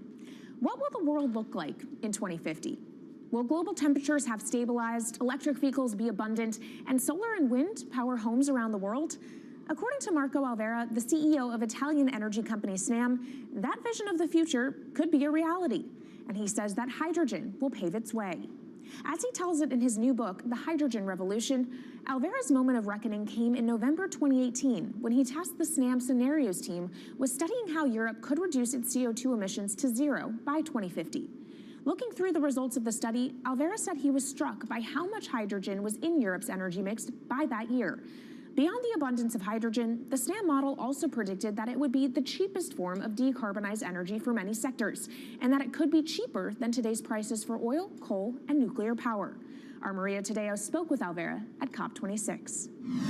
It's happening all very fast. We see the cost of hydrogen coming down a lot. Hydrogen will play a big role in the energy mix. I don't know if it's going to be 15 or 25% of a fully decarbonized energy system, but it's going to be big. Costs are coming down, and people are waking up to the fact that it's the only way to decarbonize certain sectors, the so-called hard-to-abate sectors. And you say it's the only way and the costs are coming down. Where do you see prices moving? Because a lot of the reticence at times has to do with the pricing, that some argue, well, it's still not the cheapest option on the market. So when I was first working in hydrogen in 2004, it was costing $1,000 per megawatt hour. 2010, $600. Today, $100, and we see it going down to $50 in 5 years' time, and to going down to $25 per megawatt hour in the next 10 years or so, which is a quarter of where it is today. That's really because renewable energy, and we're talking green hydrogen here, renewable energy costs are falling, but the cost of making the electrolyzer, which is the kit that you use to convert solar or wind energy and water into hydrogen, the cost of this kit is falling a lot because it doesn't really exist on an industrial scale. So as we build up capacity, we industrialize it, we standardize it, and we squeeze costs out. That's really the cost trajectory. And for that, of course, you need demand, however, for governments and also institutions to kind of buy into this idea that it is the future and we want to invest and create infrastructure. What are they telling you? When you speak to governments, when you speak to officials, are they keen on this? They're very keen. So the Department of Energy shares our view in the States of getting to below $1 a kilo, which is $25 a megawatt hour. The European Union has a hydrogen strategy, which is very clear, and several member states have the same. Chile wants to export a lot of hydrogen. China's big on hydrogen. Australia is very big on hydrogen. Japan is blending already hydrogen. So I would say the world is now really focused on this because it's the only way to store energy for a long period of time economically is to convert it into either a liquid or a gas. And of course, you talk about the price, but the other big component is the volume. You know, how big can you go? Where do you see that on a time scale? So wherever it's sunny or windy, you can produce very cheap hydrogen eventually. And so compared to oil and gas, which are concentrated in few parts of the world, it's going to be very democratic from that point of view. So every sunny place, every desert, every ocean wind can be turned into hydrogen that we can put on ships, in pipes, and really start trading it around the world. So it's going to happen a lot faster than a lot of people think. So, and when you say a lot faster, what is that in time? As I said, $50, which is essentially oil parity within 5 years. And then, depending on how quickly we ramp it up after that, we could get to $25, which is coal parity before the end of the decade. And in big scale. In big scale, because once you get to coal parity, that's the only way we're going to get China and India to stop burning new coal. We have businesses in China and in India, and I see a lot of hydrogen development, a lot of renewable development in both countries. The India announcement was incredibly strong on 2030. Some people were upset about the 2017 net zero deadline, but when it comes to 30, he announced a big, big commitment to get to 50% renewables. Were you surprised by it? I was surprised that they would make it so explicit, and even the net zero is a big thing for them. And so I think it will happen faster than 2070 because of the falling cost of renewable and hydrogen. India's burning 80 gigawatt of oil, of diesel, to keep the lights on. So there's an immediate opportunity there, and we're very interested in working that country. And with regards to China, perhaps the fact that we haven't really seen them active, I guess the diplomats are working on this, but we haven't really seen the leadership. It's going to be technology, it's going to be industry. I think China has committed to a net zero, which is very important. At the G20, China was clearly behind the 1.5 degrees. So I think a lot has been achieved between the G20 and COP, and I think what's really important is to see in the coming years how quick. It's in our hands to make part of this happen in 5 years, or it could otherwise happen in 15, 20 years. It's about building the projects. The capital is there. We saw how many trillions of dollars are already committed. What's missing is really the projects, and that's where companies like us step in. Marco Alvera, CEO of SNAM there, speaking with our Maria Tadeo. Let's turn now to the aviation industry. It's a big contributor to global greenhouse gas emissions, and it's under pressure to change that. In October, the International Air Transport Association, a trade body representing airlines, approved a target of achieving net zero emissions by 2050. To achieve that, many airlines in the US and Europe are looking to buy sustainable aviation fuel made from renewable sources like used vegetable oil. Initiatives like these are pushing plane makers to come up with some radical new aircraft that will eventually cater to our growing appetite for travel without hurting the environment. We took a look at how Airbus, the world's #2 aircraft manufacturer, is stepping up to the challenge. How long until we can fly emission-free? Airbus says it's more confident by the day it can be done by its 2035 target. Airbus's CEO spoke about its ambitions for hydrogen-powered planes at the company's summit in France. The physics works. Hydrogen technologies are not new. They are used in other sectors. We use them in space on our rockets, and we don't need the laws of physics to change to be able to use hydrogen on our planes. So every day we become more confident, but we think we need to have a plane, we need to have the right fuels, the hydrogen available in the right quantity at the right place at the right time, and we need the regulations to be ready. So we really need the work and the collaboration of many people around the globe to make it happen on time. But it could be a long wait until green passenger jets go mainstream. Larger aircraft with more than 150 seats are not expected to feature globally until about 2050. That means manufacturers and airlines today are under growing pressure to ramp up short-term innovations to cut their carbon. In the long term, meeting the ambitious plans for so-called green hydrogen means building a giant industry almost from scratch. To make that happen, British airline EasyJet is among those saying governments need to get involved and fast. Aviation's emissions over the last 3 decades leading up to the pandemic grew by about 80% to over 1 gigaton, and that's projected to double by 2050. According to Bloomberg NEF, about half of the airlines with the largest global market share have set net zero targets by that same date, nearly 3 decades away.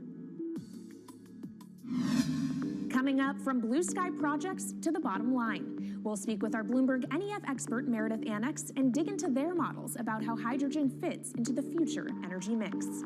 This is Bloomberg Green.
From Bloomberg's world headquarters in New York, I'm Kaylee Lyons, and this is Bloomberg Green.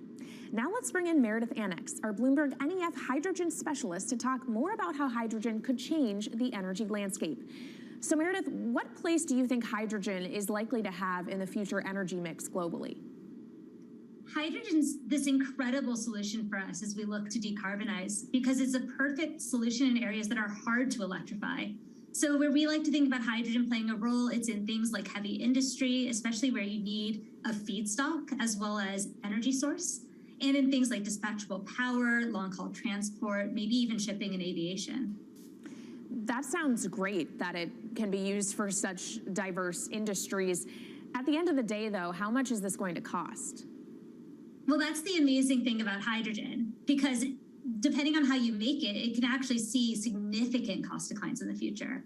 So when we're talking about clean hydrogen, we usually mean green hydrogen produced from renewable electricity. And in that case, your hydrogen is almost as cheap as the renewables that are used to make it.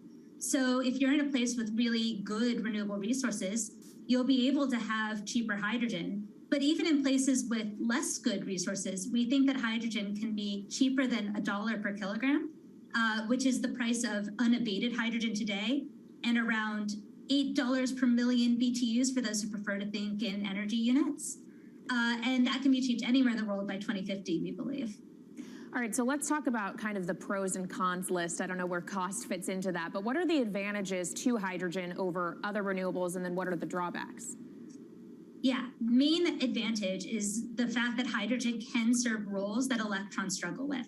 And that's things like seasonal storage, for instance, or just anything where you need storability, where electrons are harder to store. Hydrogen is going to be easier. That also leads to a downside, though, because hydrogen is less energy dense than the usual things that we use for storable energy today, like coal or oil or natural gas. So you will need more volume of storage to handle the same amount of energy. Let's talk about the viability as well and how it may differ in different geographies. What is your view on that? Yeah. So for green hydrogen, again, from renewable electricity, really places with the best renewable resources, things like Latin America or the Middle East, even Southern Europe, have really, really good potential for producing hydrogen. And then when you're looking at blue hydrogen, which is produced from natural gas or coal with carbon capture and storage, we do see that becoming more expensive than green hydrogen in the future, especially as renewable electricity costs come down. But that can be a viable option in places like the US Gulf Coast or Russia, where you've got good geological storage for the carbon, as well as ample natural gas that's quite cheap. All right, great breakdown. Thank you so much to our Meredith Annex, our Bloomberg NEF hydrogen specialist. And of course, you can get more from the Bloomberg NEF team on the terminal and online. And they've recently done a podcast called Hydrogen 101 as part of its Switched On series. So from iron ore titans pivoting to cleaner energy to talk of a hydrogen revolution, that's it from this week's edition of Bloomberg Green. We'll be back next week with a deep dive into the state of electric vehicles. And you can keep the conversation going by following us on YouTube, Instagram, and Twitter @Climate. I'm Kaylee Lyons from Bloomberg's World Headquarters in New York, and this is Bloomberg Green.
The great sci-fi art of the mid-20th century teased a vision of the future with one distinct element in common: a life for humans in outer space. Whether vacationing on an exotic new planet or commuting to the moon for business, space travel seemed like it was just around the corner.